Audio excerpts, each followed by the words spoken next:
ក្នុងនាមយើងជាយុវជនមួយរូបតែយើងអាចធ្វើអីគេបាន ដោយសារតែតំបន់របស់ខ្ញុំគឺជាតំបន់ដាច់ស្រយាលភាពងាយរងគ្រោះរបស់ស្ត្រីនិងកុមារគឺច្រើនមែនទែនភាពជាអ្នកដឹកនាំរបស់ស្ត្រីពិតជាបានឆ្លើយតបយ៉ាងចាំបាច់ទៅលើការប្រែប្រួលអាកាសធាតុទាំងនិយាយថាខ្វះមិនបានណា ធាតុអាកាសប្រៀបដូចបន្ទុកប្រចាំខែយើងប្រឡងប្រចាំខែត្រូវអត់ប៉ុន្តែអាកាសធាតុវិញប្រៀបដូចជាបន្ទុកប្រចាំឆ្នាំឬក៏ប្រចាំឆមាសនិយាយចឹងក៏បានដែរពេលយើងបុកសរុបប្រចាំខែហ្នឹងទៅវាឃើញឆមាសហើយ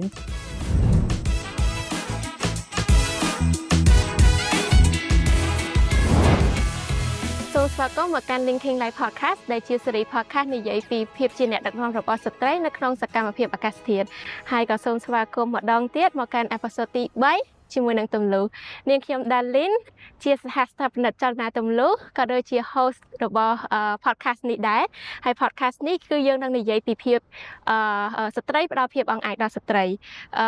ញ្ចឹងយើងនឹងជជែកគ្នាតាក់ទងជាមួយនឹងការចូលរួមក៏ដូចជាភាពជាអ្នកដឹកនាំរបស់ស្ត្រីនៅក្នុងសកម្មភាពអាកាសធាតុបញ្ហាប្រឈមឬក៏ការប្រឈមផ្សេងៗដែលស្ត្រីជួបប្រទះ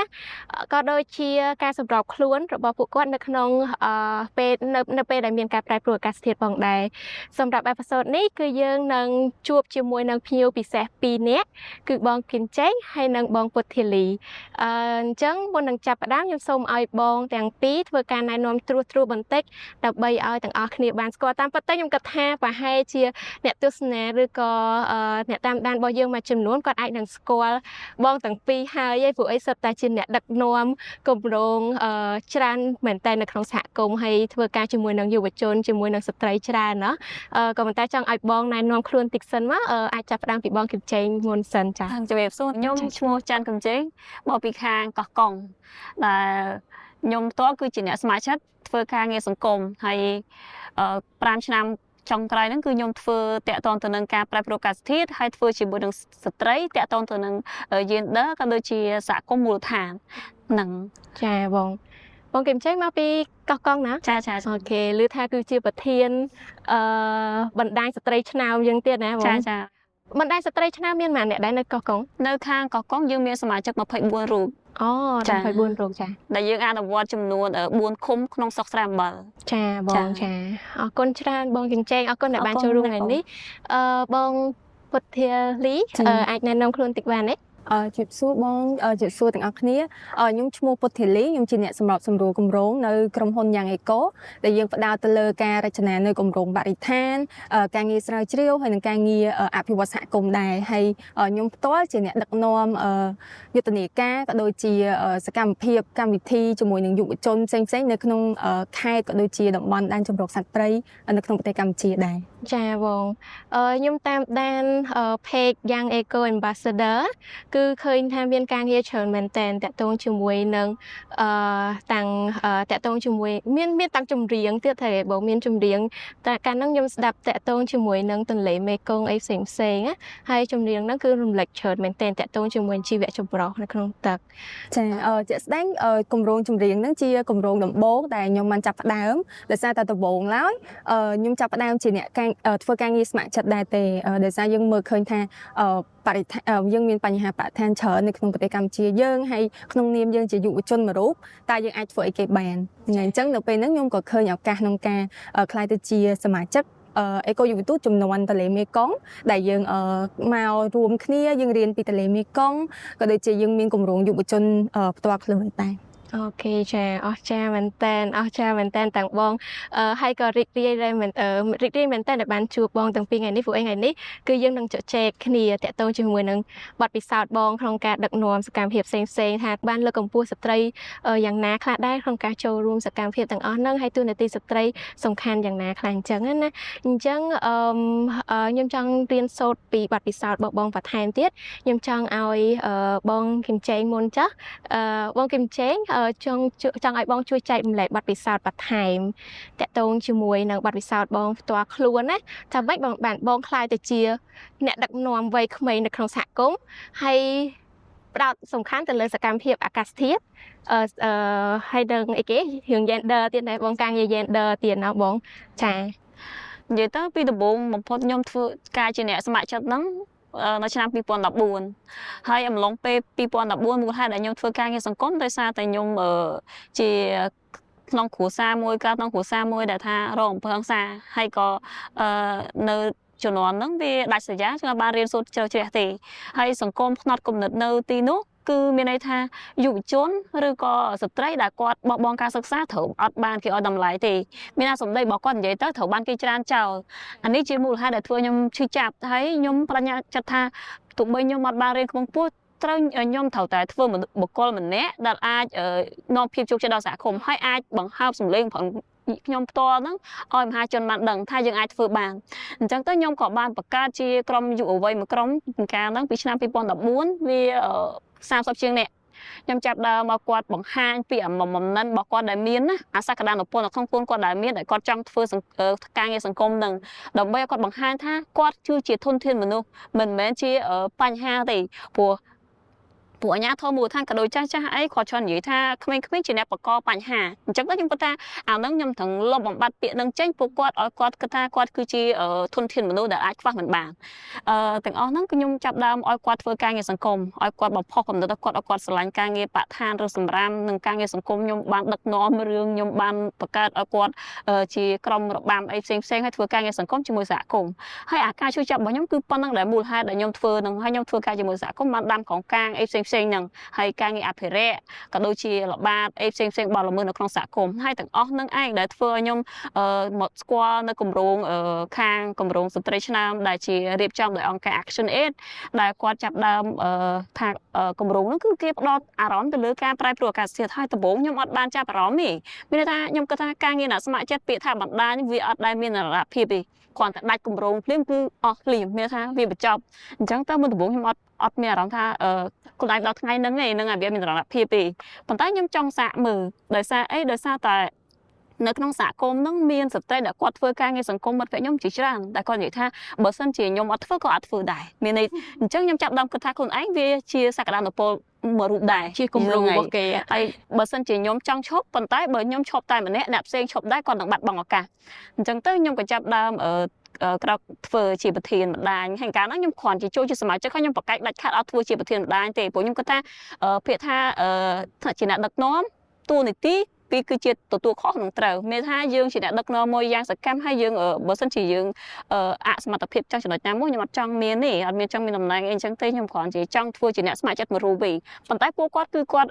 ចង់និយាយថាបោះឆ្នោតក៏ដោយធ្វើអីក៏ដោយគឺគាត់ត្រូវតែឲ្យខ្ញុំធ្វើជាអ្នកដឹកនាំធ្វើជាប្រធានម្ដាយអញ្ចឹងពេលនេះខ្ញុំក៏ចាប់ដើមធ្វើដល់ពេលខ្ញុំធ្វើរយៈពេល1ឆ្នាំទៅខ្ញុំដឹងថាគម្រោងហ្នឹងវាបានឆ្លើយតបយ៉ាងខ្លាំងពាក្យថាការប្រែប្រួលអាកាសធាតុហ្នឹងវាមិនមែនជាផ្នែកមួយគ្រាន់តែភ្លៀងរាំងទឹកជំនន់អីទេព្រោះអារឿងហ្នឹងវាបានបញ្ជ្រាបទៅគ្រប់ស្ថាប័នក៏ដូចជាក្រសួងពាក់ព័ន្ធទាំង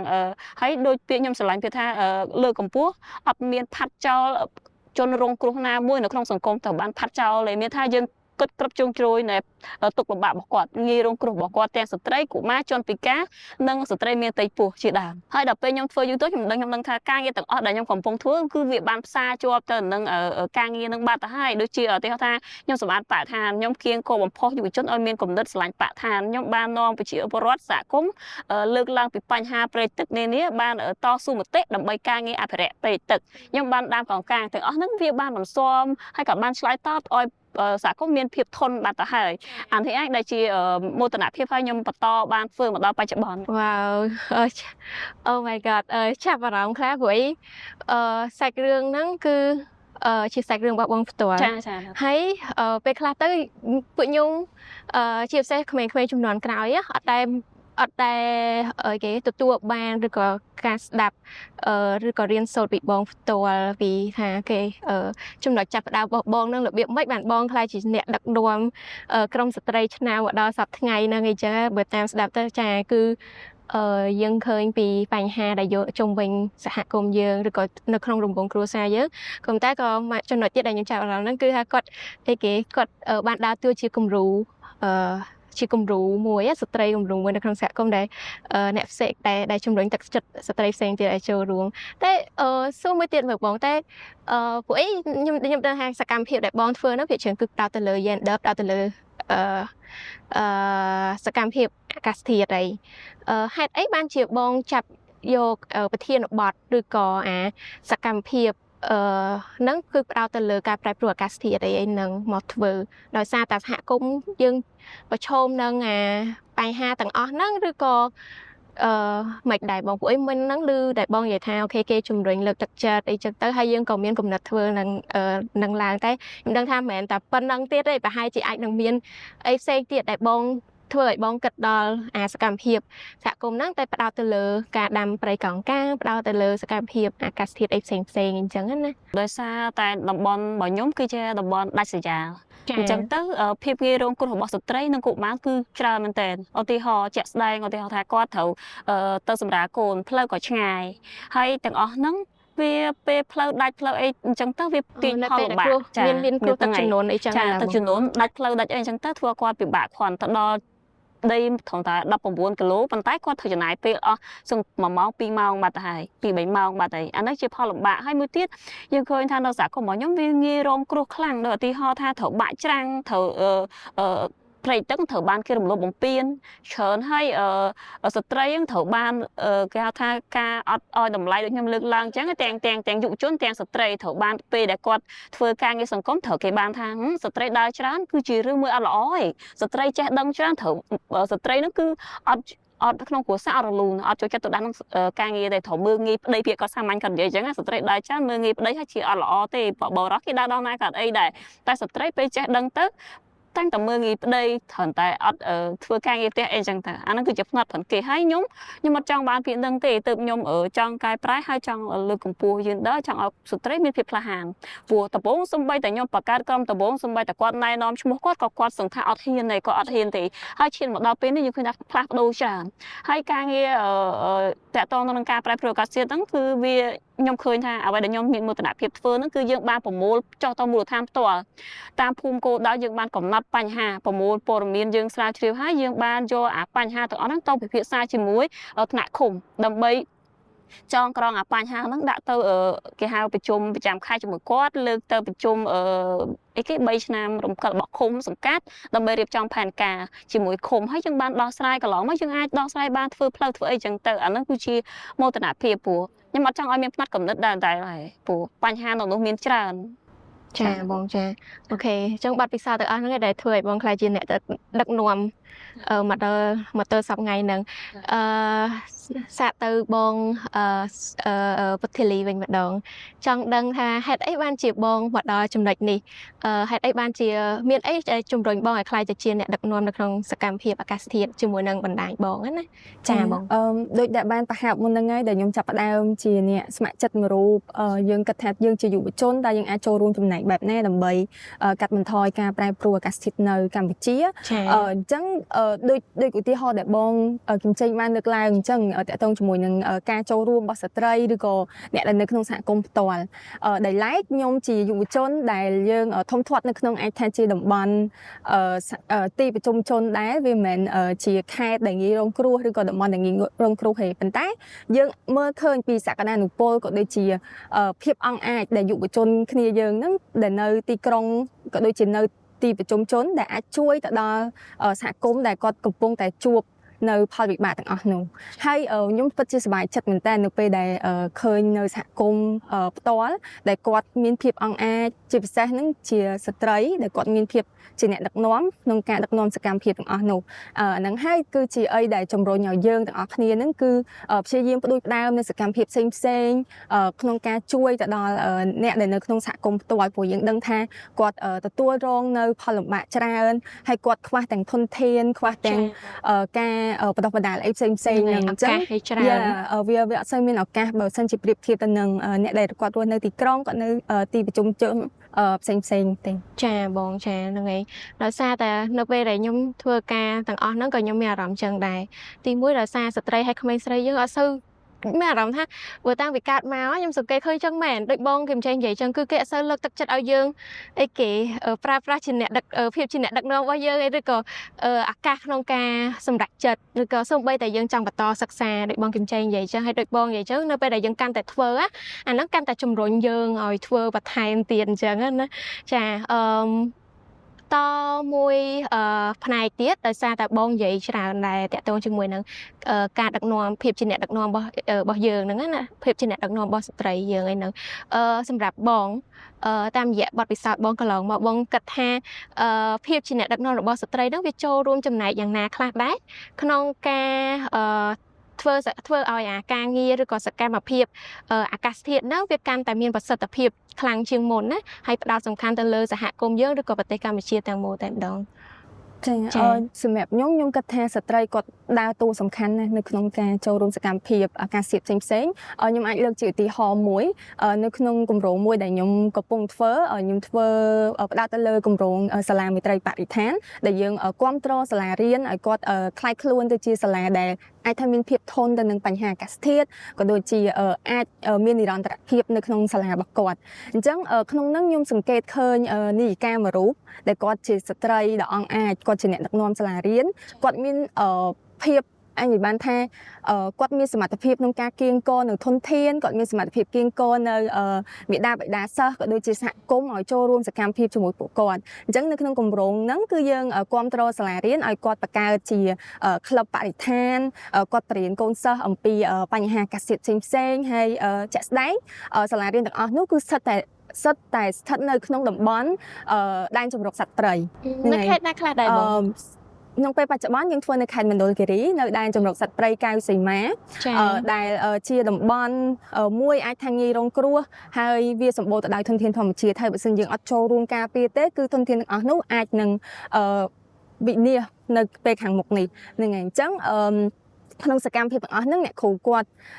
រូនាយិកាគាត់បានដើរតួយ៉ាងសំខាន់គឺគាត់ជំរុញលើកទឹកចិត្តឲ្យគ្រូផ្សេងទៀតគាត់ចូលរួមក៏ដូចជាកូនសិស្សហើយនិងមេដាបិតាសិស្សរហូតដល់មាន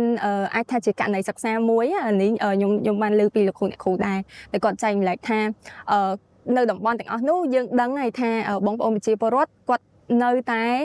បរបាញ់នៅសត្វព្រៃដោយសារតែនេះអាចថាជាទម្លាប់គាត់ពីមុនគាត់មិនទាន់មានការយល់ដឹងជ្រៅជ្រះនៅឡើយទេអញ្ចឹងហើយក្នុងករណីហ្នឹងគឺមានកូនសិស្សដែលគាត់ធ្លាប់រៀននៅក្លឹបបរិស្ថានរបស់ពួកយើងគាត់គាត់ជម្រាបជូនទៅឪពុកម្ដាយរបស់គាត់ថាសូមឈប់ចំអិនសាច់សត្វព្រៃឲ្យគាត់ហូបទៅគាត់អាណិតសត្វព្រៃទាំងនោះហ្នឹងហើយអញ្ចឹងយើងមើលឃើញថាការបរិញ្ញានៅសាលារៀនការដឹកនាំរបស់អ្នកគ្រូគឺជំរុញដល់ឲ្យកូនសិស្សឲ្យកូនសិស្សឪពុកម្ដាយសហគមន៍របស់គាត់ហ្នឹងចូលរួមហើយសូម្បីតែឥឡូវគឺការសម្អាតនៅក្នុងសហគមន៍ហ្នឹងក៏កើតឡើងជារៀងរាល់សឹងថារាល់អាទិត្យរាល់ខែដែរដែលអ្នកគ្រូដំបូងឡើយគឺគាត់ចាប់ផ្ដើមក្នុងការសម្អាតគាត់ដឹកនាំកូនសិស្សមួយខែម្ដងទេប៉ុន្តែឥឡូវនេះគឺមានកូនសិស្សដែលគាត់ដើរសម្អាតសឹងថាគាត់ប្រមូលសម្រាមមកសាលារៀនណាគាត់ដើរមកសាលារៀនអញ្ចឹងគាត់ឃើញសម្រាមនៅទីណាគឺគាត់ប្រមូលមកទាំងអស់ហ្នឹងហើយអញ្ចឹងខ្ញុំមើលឃើញថាការជំរុញលើកទឹកចិត្តការគៀងគរសមត្ថភាពរបស់លោកគ្រូអ្នកគ្រូជាពិសេសអ្នកគ្រូនាយិកាជាអ្នកដឹកនាំហ្នឹងគឺពិតជាសំខាន់ហើយវាពិតជាផ្ដល់នៅគំរូទៅដល់អ្នកដទៃផ្សេងទៀតជាពិសេសស្ត្រីនៅក្នុងសហគមន៍ឲ្យគាត់ចាប់យកតួនាទីជាអ្នកដឹកនាំអូខេចាអរគុណបងដែលបានចែកម្លែកតែបងមានឃើញពីបញ្ហាប្រឈមអីអត់ទេបញ្ហាប្រឈមដោយសារយើងនិយាយថាអូខេយើងឃើញថាភាពជាអ្នកដឹកនាំរបស់ស្ត្រីហ្នឹងវាពិតជាសំខាន់នៅក្នុងការងារទាំងអស់ហ្នឹងណាក៏ប៉ុន្តែពេលខ្លះក៏យើងឃើញពីបញ្ហាប្រឈមដែរខ្ញុំគាត់ថាប្រហែលជាបងសង្កេតឃើញខ្លះឬក៏តាមរយៈបទពិសោធន៍បងធ្វើការជាមួយនឹងអ្នកគ្រូនៅក្នុងសហគមន៍នឹងផ្ទាល់តែម្ដងតាមគម្រោងនឹងតែម្ដងឬក៏អីចឹងបងអាចចែកម្លែកមកបានខ្លះហ៎ចាកត្តាប្រឈមដូចបងនិយាយបានលើកឡើងមុននឹងខ្លះហើយគំនិតសង្គមបញ្ហាគ្រួសារសម្រាប់ខ្ញុំវិញខ្ញុំផ្ទាល់ខ្ញុំគិតថាខ្ញុំរស់នៅក្នុងតំបន់ទីប្រជុំជនមួយដែរដែលយើងមានជីវភាពគួរសមយើងមិនខ្វះខាតទេអញ្ចឹងហើយសម្រាប់ខ្ញុំចំពោះបញ្ហាកត្តាប្រឈមគឺមិនសូវជាមានទេបើសិនជាយើងប្រៀបធៀបជាមួយនឹងយុវជនផ្សេងយុវនារីដែលខ្ញុំធ្លាប់ធ្វើការជាមួយក៏ដូចជាលោកគ្រូអ្នកគ្រូទីមួយហ្នឹងខ្ញុំគិតថាទៅលើបញ្ហាកង្វះបច្ចេកទេសគាត់អត់សូវមានចំណេះដឹងគាត់មិនទទួលបានការគ្រប់គ្រងក្នុងការសិក្សារៀនសូត្របន្ថែមហ្នឹងដើម្បីដឹកនាំសកម្មភាពនៅក្នុងសហគមន៍ឬក៏សាលារៀនរបស់គាត់នឹងបានច្រើននៅឡើយទេហើយទី2ខ្ញុំគិតថាតកតងជាមួយនឹងការគ្រប់គ្រងជាធនធានជាថវិកាក្នុងការដឹកនាំសកម្មភាពទាំងអស់ហ្នឹងពីព្រោះខ្ញុំគិតថាសកម្មភាពបរិស្ថានយើង ប្រកាសណាស់ការចែកម្លែកចំណេះដឹងគឺជាចំណុចទី1ឯដែលបង្ហាញឬក៏បង្រៀនឲ្យមនុស្សគាត់ស្រឡាញ់នៅបរិស្ថានហើយគាត់ចាប់ផ្ដើមធ្វើសកម្មភាពប៉ុន្តែក្រោយមកទៀតតើយើងមានអាចថាជាយន្តការអីដើម្បីគ្រប់គ្រងនៅសកម្មភាពរបស់គាត់ទាំងអស់នោះហើយសកម្មភាពហ្នឹងគឺសិតសឹងតែត្រូវការនៅធនធានដូច្នេះហើយកង្វះខាតទាំងអស់ហ្នឹងគឺជាកត្តាប្រឈមមួយដែលសំខាន់ដែលខ្ញុំសង្កេតឃើញ អូខេបងអរគុណច្រើនចុះបងគឹមចេងបងយល់ថាភាពជាអ្នកដឹកនាំរបស់ស្ត្រីនៅក្នុងសកម្មភាពអាកាសធាតុហ្នឹងវាមានសារៈសំខាន់មិនខ្លះដែរក្នុងការចូលរួមចំណែកឲ្យធ្វើឲ្យការងារហ្នឹងវាកាន់តែរលូនឬក៏ប្រសើរឡើងហើយបងមានសង្កេតឃើញថាមានបញ្ហាប្រឈមអីផ្សេងទៀតអត់ទេបងនៅក្នុងសហគមន៍បង សម្រាប់ខ្ញុំវិញខ្ញុំគិតថាភាពជាអ្នកដឹកនាំរបស់ស្ត្រីពិតជាបានឆ្លើយតបយ៉ាងចាំបាច់ទៅលើការងារការប្រែប្រួលអាកាសធាតុទាំងដែលអាចនិយាយថាខ្វះមិនបានណាព្រោះតកតងទៅនឹងពេលដែលមានគ្រោះទឹកជំនន់ក៏ដូចជាការប្រែប្រួលអាកាសធាតុហ្នឹងអ្នកដែលងាយរងគ្រោះជាងគេគឺស្ត្រីហើយអ្នកដែលសកម្មអ្នកដែលគាត់ចាំបាច់ជាងគេគឺជាស្ត្រីខ្ញុំឧទាហរណ៍ដូចជាពេលដែលនៅមើលផ្ទះទុកដាក់សម្បត្តិអីផ្សេងហ្នឹងគឺស្ត្រីពេលដែលមានគ្រោះទឹកជំនន់មកគឺគាត់នឹងឯងជាមុខសញ្ញាគេថាអ្នកងាយរងគ្រោះឧទាហរណ៍ដូចជាគាត់មានពូពោះគឺអីគាត់នឹងការរងគ្រោះហ្នឹងគឺងាយមែនតើអានេះគឺជាហេតុប្រសិនបើគាត់ជើងត្រឡប់ទៅវិញបើសិនជាគាត់មានការយល់ដឹងតាក់ទងទៅនឹងការប្រែប្រួលអាកាសធាតុគាត់ចេះបន្សំខ្លួនគាត់ចេះការពារខ្លួនអានោះគឺជាចង់និយាយថាវាអាចជួយបានច្រើនទៅដល់ការងារហ្នឹងអញ្ចឹងអានោះគឺជាផ្នែកកំណត់ខ្ញុំថាត្រូវតែចាំបាច់ហើយវាមានអត្ថប្រយោជន៍ខ្វះមិនបានការងាររបស់ស្ត្រីហើយបើសិនជាគាត់មិនទន្ទឹមនឹងគាត់យល់ដឹងហើយគាត់អាចផ្សព្វផ្សាយទៅដល់សហគមន៍បានទៀតហើយគាត់ជាផ្នែកមួយទៀតចឹងគិតថាវាល្អប៉ុណ្ណាវាអាចប្រែប្រួលបានប៉ុណ្ណាហើយវាយើងគិតទៅនៅក្នុងសហគមន៍ដែលដាច់ស្រយាលគឺស្ត្រីក៏ដូចជាជនងាយរងគ្រោះទាំងអស់ហ្នឹងគឺគាត់អត់សូវបានដឹងទេថាបន្ស៊ាំយ៉ាងម៉េចហើយត្រូវដោះស្រាយរបៀបម៉េចចា៎ហើយបើបរោះមិនមែនថាបរោះហ្នឹងគាត់អត់ចាំបាច់ឬគាត់អត់សំខាន់ទេសំខាន់ដូចគ្នាប៉ុន្តែយើងឃើញថាតាក់ទងយេនឌ័រត្រូវយើងលក្ខណៈថាកូនផងការងារផ្ទះផងទុកដាក់ផងអាហ្នឹងគឺជាភាពងាយរងគ្រោះហើយតាក់ទងទៅនឹងបញ្ហាសុខភាពទៀតបើមិនជាយើងយល់ដឹងយើងអាចឲ្យគាត់ចេះការពារខ្លួនតាក់ទងទៅនឹងសុខភាពព្រោះពេលដែលមានទឹកជំនន់អីវាងាយរងគ្រោះខ្លាំងបំផុតតាក់ទងទៅនឹងបញ្ហាសុខភាពពេលដែលអត់យើងទៅទីទួលសុខភាពអញ្ចឹងទៅសូម្បីតែការបៀតបៀនការអីផ្សេងហ្នឹងងាយរងគ្រោះជាងបរិះខ្លាំងអាហ្នឹងឯងដែលជាចំណុចថាស្ត្រីត្រូវតែយល់ដឹងដែលអាចខ្វះមិនបានអូខេចុះមានបញ្ហាប្រឈមអីទៀតអត់ទេហើយមិននៅក្នុងសហគមន៍យើងគាត់ថាដូចខ្ញុំនិយាយអញ្ចឹងតើតើការហាត់ផ្នត់គំនិតផ្សេងបើយើងនិយាយពី gender នៅតែមានទោះបីខ្ញុំធ្វើជាការងារអ្នកធ្វើជាអ្នកដឹកនាំឬក៏ធ្វើការងារសហគមន៍ស្រាប់ក៏ប៉ុន្តែនៅតែជាអត្តពលក៏នៅតែរងអាគំនាបពាក្យគេនិយាយតិចតួចធ្វើឲ្យយើងឈឺនឹងនៅតែមានផ្នត់គំនិតថាដូចខ្ញុំឧទាហរណ៍ថាគេបោះឆ្នោតក៏ដោយគេបោះឆ្នោតថាជាប់សំលេង5ដូចគ្នាប៉ុន្តែគេបើយើងនិយាយតាក់ទងទៅនឹងយេនឌ័រគេលើកកម្ពស់ស្ត្រីបានធ្វើឯងដល់ពេលគាត់ដឹកនាំបានធ្វើគេមិនថាគាត់ជាសមត្ថភាពរបស់គាត់ទេណាគេថាអាហ្នឹងគឺដោយសារតែគេលើកទឹកចិត្តឲ្យធ្វើទេវាមិនមែនជាសមត្ថភាពរបស់គាត់ទទួលស្គាល់ពីសមត្ថភាពរបស់ស្ត្រីហ្នឹងហើយអាពីនោះខ្ញុំនៅតែអត់ទទួលបានហ្នឹងហើយឃើញអញ្ចឹងហើយពេលខ្លះទៅស្ត្រីមិនមែនទុនខ្សោយឬក៏គាត់ខ្សោយឬក៏គាត់អត់ធន់ឬក៏អីតែដោយសារតែអាការងារនៅជុំវិញខ្លួនគាត់ហ្នឹងគឺច្រើនលើសលប់មែនតែនហើយបើដូចបងនិយាយអញ្ចឹងបើសិនឧបមាមានគ្រោះមហន្តរាយមានទឹកជំនន់មានអីមកភ្លាមហើយការងារគាត់ការទទួលខុសត្រូវគាត់ច្រើនអញ្ចឹងអាការងារហ្នឹងវាមិនកាន់តែច្រើនទៅទៀតហើយអញ្ចឹងសួរថាគាត់ចង់ឧបមាបើគាត់ចង់ទៅអីគេដឹកនាំក្រុមឬក៏ចូលរួមសកម្មភាពសហគមន៍អីអញ្ចឹងគាត់មានឱកាសណាបើសួរថាគាត់តែធ្វើគេមើលថែផ្ទះឬក៏អីហ្នឹងគឺគេដាក់បន្ទុកមកតែគាត់តែម្នាក់ឬក៏អីអញ្ចឹងតែគាត់អត់អាចទទួលបានឱកាសក្នុងការចូលរួមសកម្មភាពផ្សេងអភិវឌ្ឍខ្លួនឯងហើយដូចបងនិយាយអញ្ចឹងគាត់ហ្នឹងហើយខ្ញុំយល់ស្របថាសំខាន់ដែលគឺស្ត្រីចូលរួមណាគាត់កសាងភាពធន់របស់ខ្លួនគាត់ហើយ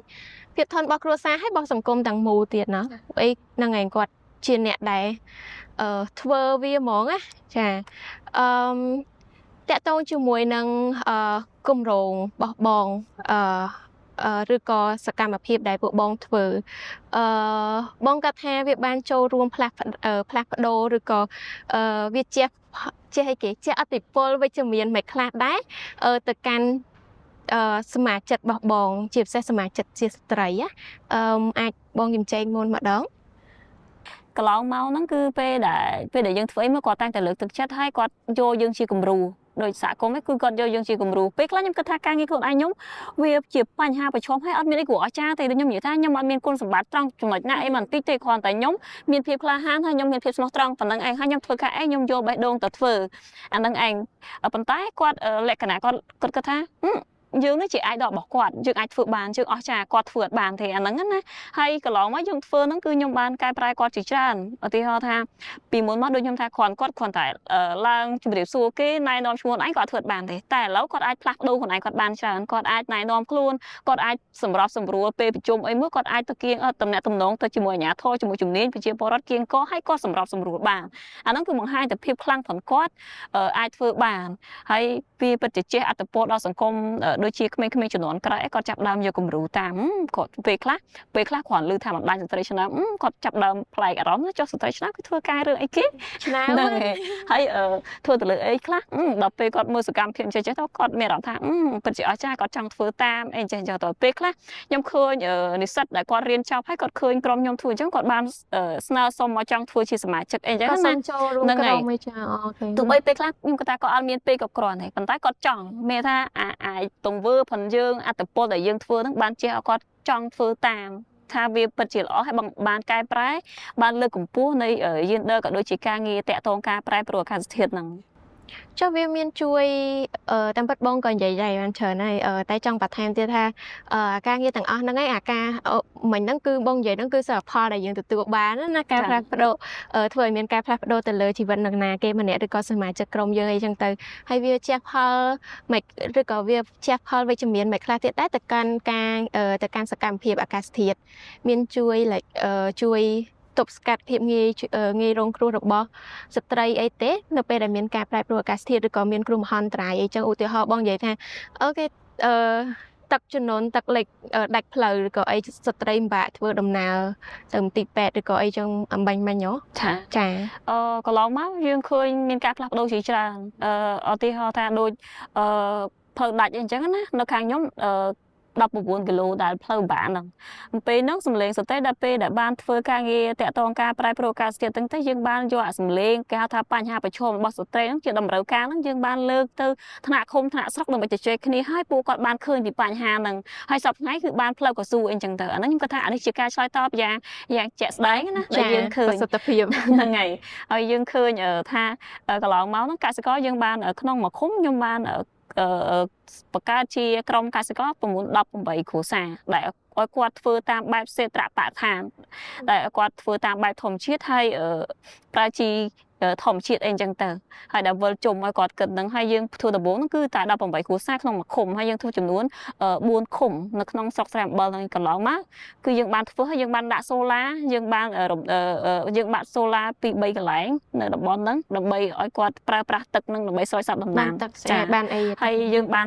ដល់យើងបានដាក់លូហើយបន្លែផ្សេងនៅពេលនៅកន្លែងផ្លូវដាច់អីចឹងអាហ្នឹងខ្ញុំគិតថាវាបានឆ្លើយតបជាក់ស្ដែងហើយការងារដែលខ្ញុំដាំស្ដារឡើងវិញអីហ្នឹងគឺយើងដាំកង្កាំដើម្បីទប់ច្រាំង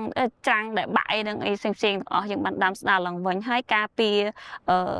ពេលដែលយើងបានដាំសកម្មភាពយើងរៀបចំប្រព័ន្ធអេកូឡូស៊ីយើងរៀបចំអេកូទេសចរអញ្ចឹងហើយធ្វើឲ្យភ្ញៀវគាត់ចូលមកទស្សនា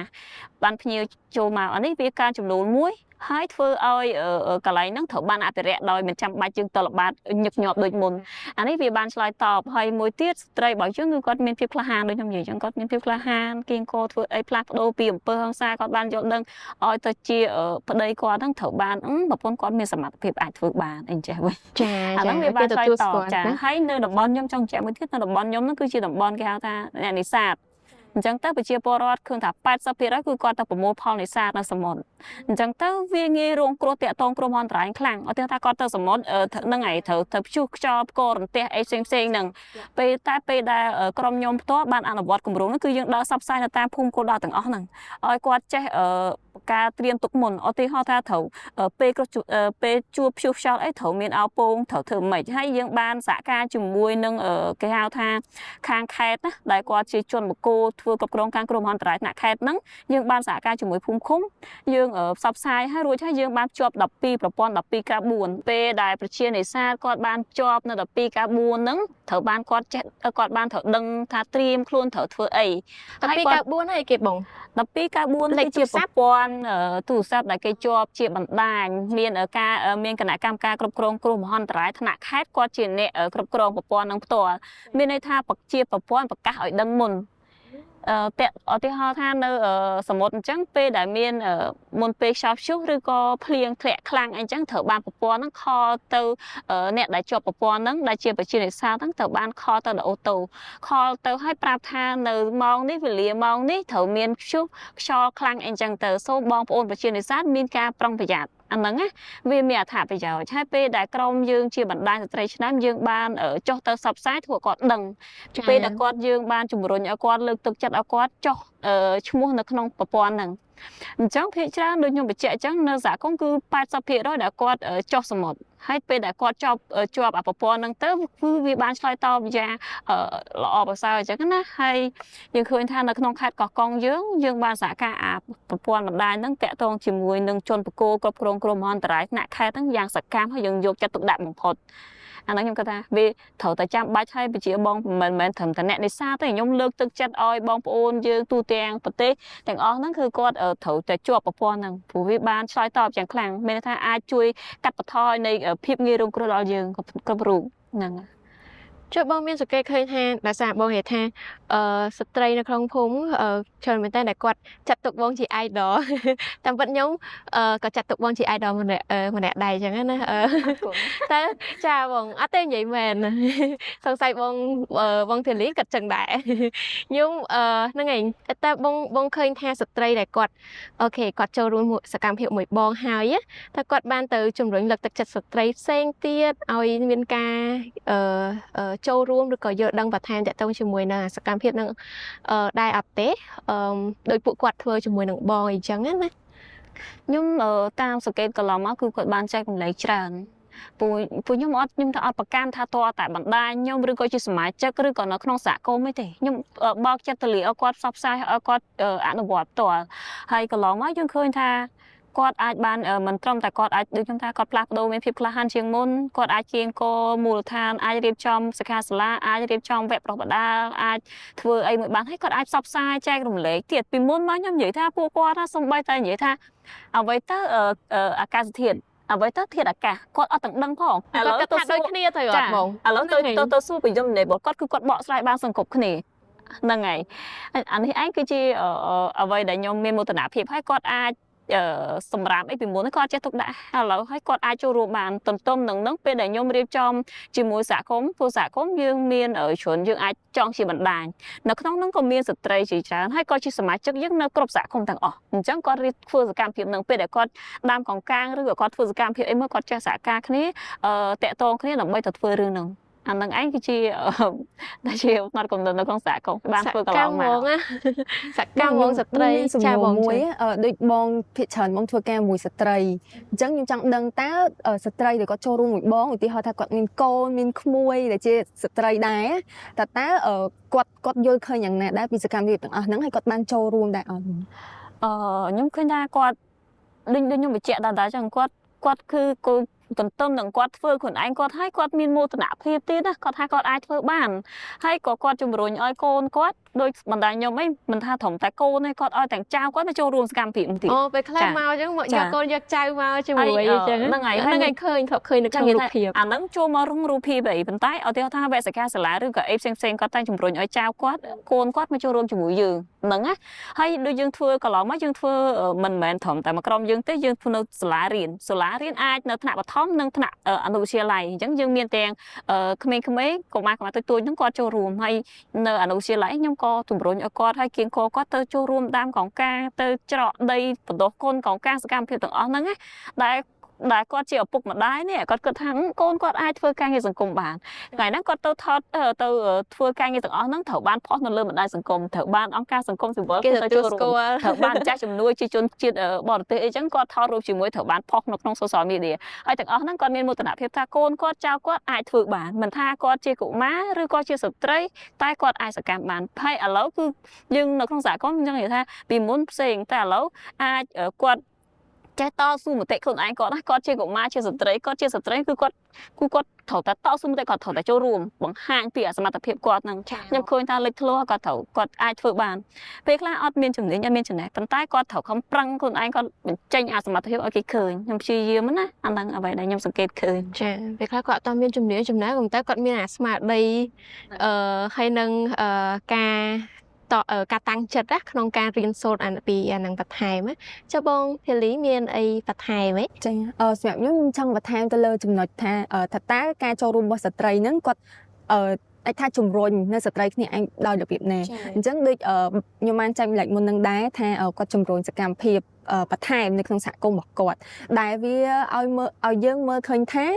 ដូចឧទាហរណ៍ក្នុងការរើសសម្រាមនៅក្នុងសហគមន៍អញ្ចឹងយើងមើលឃើញថាសម្រាមត្រូវបានកាត់បន្ថយប៉ុន្តែមិនមានន័យថាគាត់ប្រែប្រួលអេយ៉ាប័តហ្នឹងភ្លាមៗទេគឺវាចាប់ផ្ដើមមកពីសកម្មភាពដំបូងត្រឹមត្រូវហ្នឹងហើយឧទាហរណ៍ថាពេលដែលកូនសិស្សគាត់ចុះទៅរើសនៅតាមដងផ្លូវម្ចាស់ផ្ទះយ៉ាងណាក៏គាត់ដូចរអៀសខ្លួនដែរថាអូកូនក្មេងគាត់មករើសនៅមុខផ្ទះយើងអញ្ចឹងជួនកាលគាត់រើសនៅមុខផ្ទះគាត់ឪពុកម្ដាយគាត់នៅនឹងទៀតអញ្ចឹងគាត់ចាប់ផ្ដើមគិតតែថាតើធ្វើយ៉ាងណាដើម្បីជួយអញ្ចឹងឧទាហរណ៍ថានៅក្នុងសាលារៀនដដែលហ្នឹងលោកគ្រូអ្នកគ្រូគាត់មានគំនិតច្នៃប្រឌិតមួយដែរគឺគាត់ឲ្យកូនសិស្សប្រកួតប្រជែងគ្នាដាំដើមឈើនៅផ្ទះហើយពុកម្ដាយមានតួនាទីជាអ្នក report អាចថាជាអ្នកនាំសារថាតើដើមឈើហ្នឹងឥឡូវហ្នឹងកំពុងតែដុះអត់ហ្នឹងហើយឬក៏គាត់មើលថែបានល្អអត់ហ្នឹងហើយអញ្ចឹងលោកគ្រូអ្នកគ្រូគាត់ដាក់បន្ទុកហ្នឹងប្រចាំខែទៀតអញ្ចឹងខ្ញុំមើលឃើញថាការជំរុញមិនត្រឹមតែជាកុមារមិនត្រឹមតែជាស្ត្រីគឺសហគមន៍ទាំងមូលគឺគាត់ចូលរួមគ្នាបានល្អហើយដូចបងលើកឡើងមិញតាក់ទងជាមួយនឹងគំរូភាពខ្ញុំពិតជាចូលចិត្តនៅឃ្លាមួយហ្នឹងដែលគាត់និយាយថាខ្ញុំចូលចិត្តគាត់ដោយសារគាត់ជា idol ខ្ញុំគាត់ធ្វើអីដែលល្អគាត់ធ្វើអីដែលផ្ដល់នៅការផ្លាស់ប្ដូរវិជ្ជមានពីព្រោះខ្ញុំគិតថាចំណុចចាប់ផ្ដើមរបស់ខ្ញុំដំបូងក៏ដូចគ្នាដែរដោយសារតែខ្ញុំចូលរួមសកម្មភាពជាអ្នកស្ម័គ្រចិត្តខ្ញុំមើលឃើញពីគំរូភាពល្អៗរបស់សិស្សច្បងដែលគាត់បានចូលរួមស្ម័គ្រចិត្តពីមុនមកហើយរួមជាមួយនឹងក្តីស្រឡាញ់ដែលយើងចង់បណ្ដោះនៅក្តីស្រឡាញ់ចំពោះធម្មជាតិចំពោះបរិស្ថានទៅលើបញ្ហាផ្សេងៗដែលមានជាច្រើននៅក្នុងពិភពលោករបស់យើងនេះទៅជំរុញឲ្យពួកយើងបានដើរមកដល់សប្តាហ៍ថ្ងៃនេះចាហ្នឹងឯងអូខេគំរូភាពហ្នឹងគឺសំខាន់មែនតើណាបងសំខាន់គឺហ្នឹងហើយនៅពេលដែលបងនិយាយអញ្ចឹងគឺខ្ញុំក៏ជួបក៏មានបទពិសោធន៍អញ្ចឹងដែរដោយសារអីនៅពេលដែលខ្ញុំចាប់ផ្ដើមការងារតាមពិតទៅការងារសង្គមហ្នឹងគឺខ្ញុំចាប់ផ្ដើមតាំងពីក្មេងដែរដូចតាំងពីថ្នាក់វិទ្យាល័យមកតាមពិតដូចការធ្វើប្រធានថ្នាក់ឬក៏អីអាហ្នឹងក៏រាប់បញ្ចូលដែរតបមកក៏ធ្វើការស្ម័គ្រចិត្តនៅក្នុងសហគមន៍ផ្សេងរហូតឡើងមករៀនពេញឬក៏អីហើយនៅពេលដែលជាពិសេសតែសម័យយើងហ្នឹងក៏រៀងគ្រាន់បាទតែសារយើងមានអូខេយើងមាន social media យើងមានបណ្ដាញសង្គមយើងមានទូរស័ព្ទមើលអញ្ចឹងទៅយើងឃើញអ្នកដែលគាត់ធ្វើសកម្មភាពដែលគាត់ផុសឬក៏អីចឹងច្រើននៅក្នុងហ្នឹងអីចឹងទៅយើងអាចឃើញថាអូយើងអាចដឹងណាថាណាគេជា idol របស់ខ្ញុំណាគេដែលខ្ញុំចង់ធ្វើដូចគាត់អីគេអ្នកណាគេដែលជំរុញលើកទឹកចិត្តខ្ញុំមកចង់ធ្វើតាមទៀតឬក៏អីចឹងទៅដូចបងសូម្បីតែបងក៏ខ្ញុំឃើញគាត់នៅក្នុង social media ដែរឃើញច្រើននៅក្នុងបណ្ដាញសង្គមជាពិសេស Facebook ឬក៏អីហ្នឹងឯងសកម្មភាពរបស់គាត់ហ្នឹងឯងមុនហ្នឹងគឺយើងនិយាយច្រើននៅពីភាពជាអ្នកដឹកនាំរបស់ស្ត្រីក្លែកមកមើលដោយសារការងារយើងគឺសុទ្ធតែជាការងារសង្គមហ៎អញ្ចឹងសំណួរនេះគឺផ្ដោតទៅលើសហគមន៍យើងទាំងមូលវិញដល់ចង់ឮពីបងណាថាចង់លើពីបងខាងពីថាការចូលរួមរបស់សហគមន៍ទាំងមូលមានសារៈសំខាន់យ៉ាងណាខ្លះនៅក្នុងការងារឬក៏ជួយគ្រប់គ្រងការងាររបស់យើងឬក៏ពង្រឹងភាពអង្អាចដល់ស្ត្រីនៅក្នុងសកម្មភាពអាកាសធាតុនឹងដែរបងធីលីចាសម្រាប់ខ្ញុំជាក់ស្ដែងដោយសារតែម្ដងទៀតការងារកូនម្ដងទៀតតំបន់គោលដៅរបស់យើងគឺតំបន់សហគមន៍មូលដ្ឋាននឹងឯងបើសិនជាអត់មានការចូលរួមពីពួកគាត់ទេថាតើយើងមាន សិទ្ធិអំណាចឯណាទៅធ្វើការងារទាំងអស់ហ្នឹងក្នុងសហគមន៍របស់គាត់ហើយគាត់គឺជាអ្នកដែលទទួលរងនៅផលប៉ះពាល់អវិជ្ជមានជាច្រើននៅក្នុងតំបន់នោះអញ្ចឹងហើយយើងជាអ្នកផ្ដល់ជំនួយគឺយើងត្រូវតែគៀងគរការចូលរួមរបស់គាត់ហើយតិចច្រើនក្តីអាហ្នឹងទៅតាមសមត្ថភាពក៏ដូចជាទៅតាមលទ្ធភាពរបស់ពួកយើងដែរអញ្ចឹងត្រឡប់មកវិញការចូលរួមរបស់សហគមន៍គឺសំខាន់ណាស់ហើយសម្រាប់ការជំរុញលើកទឹកចិត្តដល់ស្ត្រីបើសិនជាសហគមន៍គាត់បើកឱកាសគាត់ផ្ដល់ឱកាសក៏ដូចជាបង្កើតនៅបរិយាកាសមួយដែលគ្រប់គ្រងនៅសហគមន៍ទាំងមូលមិនថាស្ត្រីទេទាំងបុរសទាំងកុមារជនមានពិការភាពអីជាដើមឲ្យគាត់ចូលរួមនៅគម្រោងផ្សេងៗឲ្យគាត់ចូលរួមនៅការងារអភិវឌ្ឍក្នុងសហគមន៍ខ្ញុំជឿជាក់ថាគម្រោងទាំងអស់នោះនឹងទទួលបាននៅផ្លែផ្កាយ៉ាងល្អអញ្ចឹងឧទាហរណ៍ដូចបងបានលើកឡើងមុននឹងដែរខ្ញុំសង្កេតឃើញថាការងាររបស់បងពិតជាមានភាពអង្អាចមានការចូលរួមយ៉ាងសកម្មហ្នឹងហើយពីសហគមន៍ហើយឡើងគ្រប់ភាគីពាក់ព័ន្ធហើយខ្ញុំគិតថាខ្ញុំឡើង inspire ហ្មងខ្ញុំឡើងមានអារម្មណ៍ថាបើសិនជាអាចខ្ញុំចង់ទៅចុះទៅសហគមន៍របស់បងផ្ទាល់ដើម្បីមើលពីសកម្មភាពត្រូវឲ្យបងហ្នឹងហើយខាងស្លាបងហ្នឹងហើយនៅខាងបើសិនជាអាចឃ្លាតពេលទៅមកចាប់ពីនេះយើងទៅអស់គ្នាគម្រោងទៅមកចាព្រោះខ្ញុំមើលឃើញថាដូចវាមាននៅ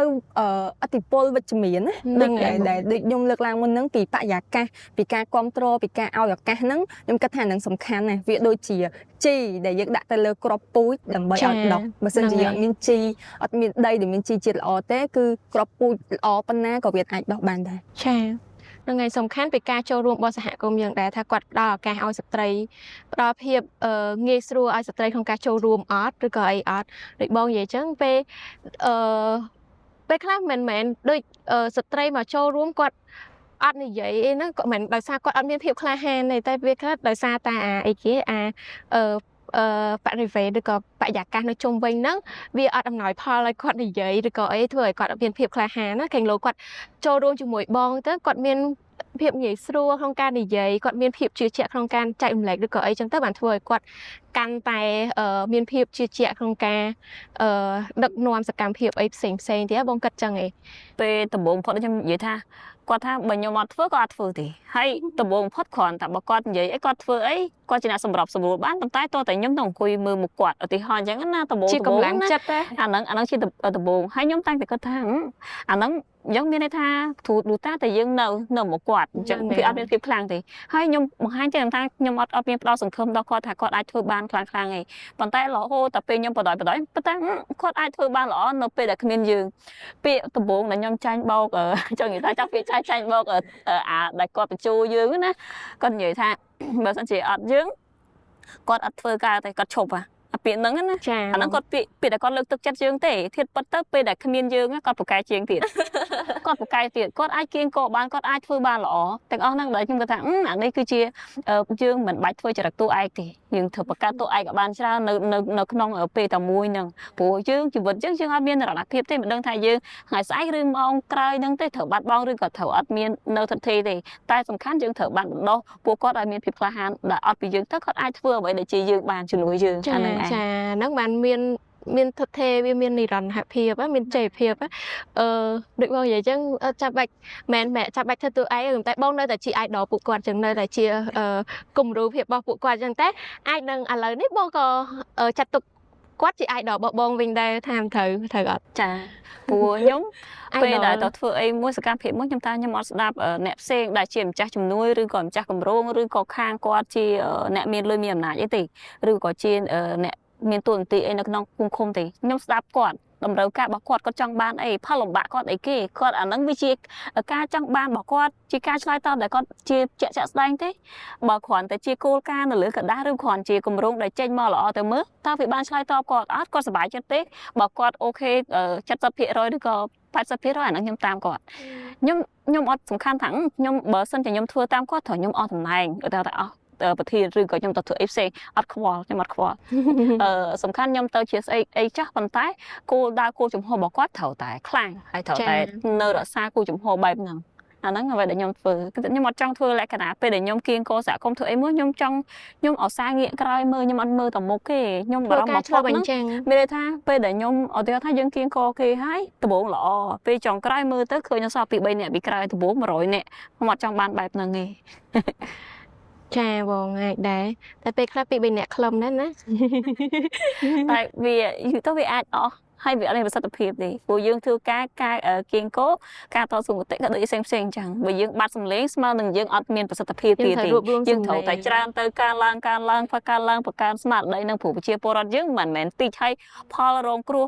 ផលប៉ះពាល់ក៏កាន់តែកើនឡើងដូចខ្ញុំធ្វើថាចុះតាក់ទងការប្រែប្រួលអាកាសធាតុនៅប្រទេសយើងគ្រាន់និយាយពេលដែលយើងចុះទៅសហគមន៍ដំបូងនិយាយគាត់ថាមេឃភ្លៀងការប្រែប្រួលអាកាសធាតុអញ្ចឹងគាត់ថាអាហ្នឹងជារឿងធម្មតាហ្នឹងរឿងភ្លៀងរឿងកករន្ទះរឿងរាំងស្ងួតជារឿងធម្មតាមិនមែនទៅបង្កើតនឹងទេវាមានពីដើមពីដៃជារឿងធម្មជាតិទេប៉ុន្តែដល់ពេលខ្ញុំទៅសិក្សានៅប្រទេសក្រៅក៏ដូចជាទៅទស្សនកិច្ចផ្សេងនៅប្រទេសក្រៅគេរៀបចំគោលនយោបាយអីមកដឹងថាអានេះវាមានសារៈសំខាន់ខ្លាំងមែនទែនហើយយើងត្រូវតែចូលរួមហើយយើងអាចទប់ស្កាត់បានមិនបានlikeនេះគឺយើងអាចកាត់បន្ថយបានអាហ្នឹងណាយើងអាចកាត់បន្ថយបានតាមរយៈពីសកម្មភាពរបស់មនុស្សវាកើតឡើងមិនតែធម្មជាតិទេសកម្មភាពទាំងអស់ហ្នឹងវាបង្កពីភាពមនុស្សហើយនឹងធម្មជាតិអញ្ចឹងមនុស្សក៏រួមចំណែកក្នុងការទប់ស្កាត់បានដែរហើយធ្វើឲ្យមានបន្សំចាហ្នឹងហើយខ្ញុំគិតថាដោយសារតែនៅពេលដែលយើងធ្វើជាអ្នកស្ម័គ្រចិត្តរបស់សហគមន៍ឬក៏អីយើងធ្វើការងារច្រើនតែអ្នកខ្លះគាត់ដឹងថាគាត់បានធ្វើអីគេខ្លះឬក៏ទទួលបានផលអីគេខ្លះឬក៏ការងារហ្នឹងវាប្រសិទ្ធភាពអីគេខ្លះហេលុះត្រាតែគាត់បានធ្វើការឆ្លុះបញ្ចាំងដូចបងនិយាយអញ្ចឹងងាកក្រោយមើលថាមានអីកែលម្អអត់មានអីចឹងទៅធ្វើការឆ្លុះបញ្ចាំងរហូតដល់យើងនៅតែបន្តអាសកម្មភាពនឹងកាន់តែប្រសើរឡើងពីមកជំហានទៅមកជំហានហើយមិនត្រឹមតែបងនិយាយមិនត្រឹមតែថ្នាក់សហគមន៍ទេត្រូវថ្នាក់ដល់ថ្នាក់ជាតិថ្នាក់អន្តរជាតិអីវិញទៀតអូខេបន្ថែមមានអីបន្ថែមទេបងលីតាក់ទងជាមួយនឹងឥឡូវបើយើងនិយាយពីទូនាទីរបស់ស្ត្រីនៅក្នុងការធ្វើឲ្យមានភាពធន់ឲ្យសង្គមយើងមានភាពធន់នៅពេលដែលមានការប្រែប្រួលអាកាសធាតុអីផ្សេងណាតែបងគាត់ថាស្ត្រីហើយក្មេងស្រីមានទូនាទីអីផ្សេងទៀតទេចាសម្រាប់ការចូលរួមបង្កើតនៅភាពធន់នៅក្នុងសហគមន៍ខ្ញុំគិតថាស្ត្រីហើយនិងក្មេងស្រីគាត់នៅតែមានតួនាទីមួយនៅក្នុងការចូលរួមទាំងអស់នោះហើយដូចបងបានលើកឡើងអញ្ចឹងបើន័យថាក្មេងស្រីឬក៏ស្ត្រីហ្នឹងគឺគាត់ត្រូវបានលើកទឹកចិត្តច្រើនក្នុងការចូលរួមប៉ុន្តែក្នុងលក្ខខណ្ឌដែលការចូលរួមសម្រាប់ចិត្តផ្សេងឬក៏ការធ្វើការទៅលើគោលនយោបាយផ្សេងនៅមិនទាន់មានការរួមបញ្ចូលស្ត្រីឲ្យឬក៏ក្មេងស្រីឲ្យផ្ដល់នៅសម្លេងច្រើននៅឡើយទេអញ្ចឹងហើយខ្ញុំគិតថាគួរតែយើងគិតចាប់ផ្ដើមពិចារណាថាតើយើងអាចដាក់បញ្ចូលនៅសម្លេងរបស់ពួកគាត់ចូលតាមដោយរបៀបណាដោយសារតែយើងដាក់បញ្ចូលនេះមិនមែនត្រឹមតែយើងប្រើពាក្យថា inclusion ទេយើងដាក់បញ្ចូលគ្រាន់តែជាពាក្យគ្រាន់តែជាឈ្មោះមួយឯងប៉ុន្តែគឺយើងកំពុងតែផ្ដល់នៅសក្តានុពលយើងកំពុងតែផ្ដល់នៅឱកាសមួយពេញលេញសម្រាប់សហគមន៍ទាំងមូលក្នុងការដែលគាត់អភិវឌ្ឍក្នុងការដែលបង្កើននៅភាពធន់របស់គាត់ទៅនឹងគ្រោះធម្មជាតិផ្សេងនឹងកើតឡើងនៅពេលអនាគតនេះឯងចាបងត្រឹមត្រូវខ្ញុំយល់ស្របដូចបងពួកអីដាក់ពាក្យថាដាក់បញ្ចូលឬក៏បរិយាបន្នមួយវាមិនត្រឹមតែជាពាក្យអីវាខ្លះមិនមែនត្រឹមតែដូចថាឲ្យតុឲ្យកៅអីឲ្យយើងទៅអង្គុយឬក៏អីក៏ប៉ុន្តែជាឱកាសមួយដែលយើងក្នុងនាមយើងជាក្មេងស្រីជាស្ត្រីគឺមានឱកាសនិយាយតែបងមានឱកាសនិយាយហើយនិយាយនៅពេលដែលយើងលើកឡើងហើយសួរថាគេស្ដាប់អត់គេយកទៅគិតអត់ពេលខ្លះគេស្ដាប់ចោលឬក៏មិនអីចឹងពេលខ្លះក៏ខ្ញុំឆ្ងល់ឬក៏អីចឹងដែរតែហ្នឹងហើយបើសិនជាយើងនិយាយពីបរិយាបន្នគឺយើងនិយាយយើងគិតគូរតាចំណុចទាំងអស់ហ្នឹងហើយចង់ឲ្យបងគឹមចេងចែកម្លែកថែមទៀតដោយសារបងបើតាមបងនិយាយមុនហ្នឹងដូចបងធ្វើការជាមួយនឹងសហគមន៍ផងជាមួយនឹងអញ្ញាធម៌ភូមិឃុំផងតែបងមានការចូលរួមហើយជាមួយនឹងថ្នាក់ជាតិអីទៀតណោះអាចរៀបរាប់ពីសកម្មភាពខ្លះៗដែលបងបានធ្វើហ្នឹងឯងថាវារួមបញ្ចូលឬក៏មានបរិយាបន្នយ៉ាងម៉េចដែរក្នុងការដែលគេផ្ដល់ឱកាសឲ្យយើងឬក៏ក្នុងការដែលក្នុងការដែលការងារទាំងអស់ហ្នឹងគឺរួមបញ្ចូលអាភាពជាអ្នកដឹកនាំរបស់យើងភាពជាអ្នកដឹកនាំរបស់ស្ត្រីហ៎បងកន្លងមកខ្ញុំគិតថាវាពិតជាឆ្លើយតបព្រោះដោយសារតែយើងគិតបរិយាបន្នយើងនិយាយថាគិតគ្រប់ជ្រុងជ្រោយ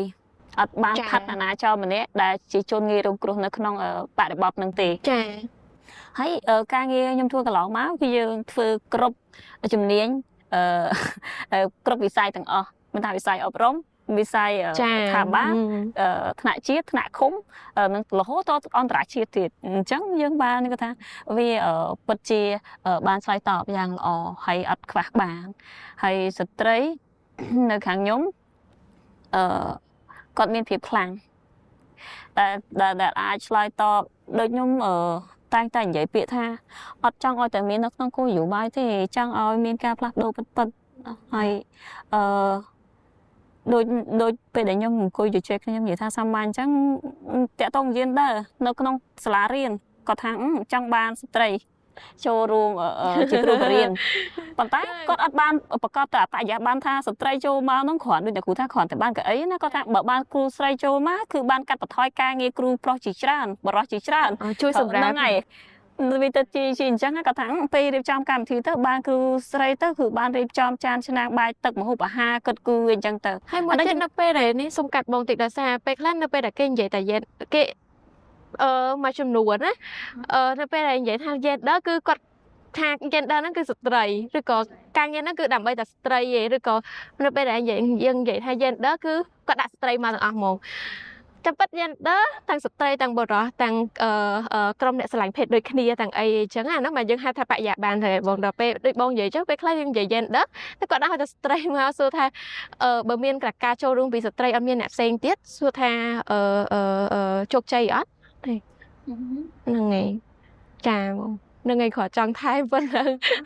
ព្រោះអីអ្នកខ្លះក៏ភ័ន្តច្រឡំចឹងដែរនិយាយពាក្យតងយិនដើពេលខ្លះគាត់អត់ដឹងទេយិនដើគាត់គឺថាភេទប្រុសនិងភេទស្រីអីចឹងចឹងប៉ុន្តែភេទប្រុសភេទស្រីគឺជាគេហៅថាផ្នែកជីវសាស្ត្រមួយដែលអត់អាចកែបានមានថាភេទពីកំណើតរបស់គាត់มันអាចកែប្រែបានទេស្ត្រីគឺជាអ្នកពោះអីចឹងទៅដែលអាចมันអាចអត់បានគាត់មករដូវអីចឹងទៅហើយបរិសុទ្ធអត់អាចទៅពោះអីបានទេអាហ្នឹងគេហៅថាភេទប៉ុន្តែយិនដើតាក់ទងទៅនឹងមុខងារផ្សេងដែលអាចកែប្រែបានទៅលើប្រាក់ខែតួនាទីអីផ្សេងគឺគាត់អាចផ្លាស់ប្ដូរបានក្មេងប្រុសអាចជិះឡានបានស្ត្រីក៏អាចជិះឡានបានអាហ្នឹងណាគាត់អាចទៅធ្វើការងារជាប៉ូលីសស្ត្រីក៏អាចធ្វើការងារប៉ូលីសបានហើយទទួលបានប្រាក់ខែដូចគ្នាអាហ្នឹងដែលយើងត្រូវមហាខាត់ដែលហៅថាយេនដែរវាអាចផ្លាស់ប្ដូរហើយទទួលបានគេថាដោយសមធម៌យេនដែរមានថាភាពស្មើគ្នាដែលគាត់សប្បាយចិត្តព្រោះឥឡូវខ្ញុំគិតថាអាការតឹងតែងរបស់អ្នកដែលឆ្លាញ់ភេទដូចគ្នាអីតាក់ទងយេនដែរវាធ្វើខាតធនធានមនុស្ស stress ពេលដែលគាត់អត់ហ៊ានបញ្ចេញតាក់ទងយេនដែរថាគាត់ទៅធ្វើអីអាហ្នឹងត្រូវខាតធនធានមនុស្សយ៉ាងខ្លាំងព្រោះគាត់ stress ហើយត្រូវអត់ដឹងថាធ្វើអីត្រូវមានការរើសអើងអីផ្សេងអញ្ចឹងហើយទាំងអស់ហ្នឹងគឺផ្ដើមចេញពីយុវជនពីយើងគ្រប់គ្នាដែលត្រូវថាមានភាពក្លាហានអាចបញ្ចេញដល់កម្រិតណាអាហ្នឹងណាចាហ្មងហ្នឹងហើយនៅមានការរើសអើងដែរនៅក្នុងការងារសកម្មភាពទាំងអស់ហ្នឹងចុះបងលីមានអីចង់ថែបងពួកអីខ្ញុំឃើញអេកូយុវទូតដោយសារក្រុមយុវជនឬក៏ក្រុមគម្រោងបងហ្នឹងគឺមិនដែលហាមែនតែមកក្រុមហ្នឹងគឺរិកសោះសាយដែរត្រូវហើយបងមានបណ្ដាញរិកសោះសាយបង្កើតក្រុមទូច្រើនទៀតបងអាចប្រាប់ត្រួសបានទេពីសកម្មភាពទាំងអស់ហ្នឹងណាចាសម្រាប់គម្រោងអេកូយុវទូតយើងផ្ដោតទៅលើគម្រោងយុវជនអញ្ចឹងយើងដាក់បញ្ចូលទាំងអស់យើងស្វាគមន៍នៅរាល់យុវជនណាដែលគាត់ចាប់អារម្មណ៍ក្នុងការធ្វើសកម្មភាពវិជ្ជមានសម្រាប់បរិស្ថានសម្រាប់ធនធានធម្មជាតិអញ្ចឹងយើងអត់ខ្វល់ទេថាគាត់មកពីណាគាត់មានភេទមាន gender ជាអីគឺយើងមិនគិតគូរទៅលើរឿងហ្នឹងស៊ីជម្រៅទេគឺយើងស្វាគមន៍ទាំងអស់ឲ្យតែគាត់មាននៅបេះដូងស្រឡាញ់បរិស្ថានគាត់ចង់មើលថែបរិស្ថានដោយសារតែយើងបើយើងគិតមើលទៅយើងទាំងអស់គ្នាសិតតែជាមនុស្សរស់នៅលើភពផែនដីនេះទាំងអស់គ្នាហេតុអីយើងត្រូវបែងចែក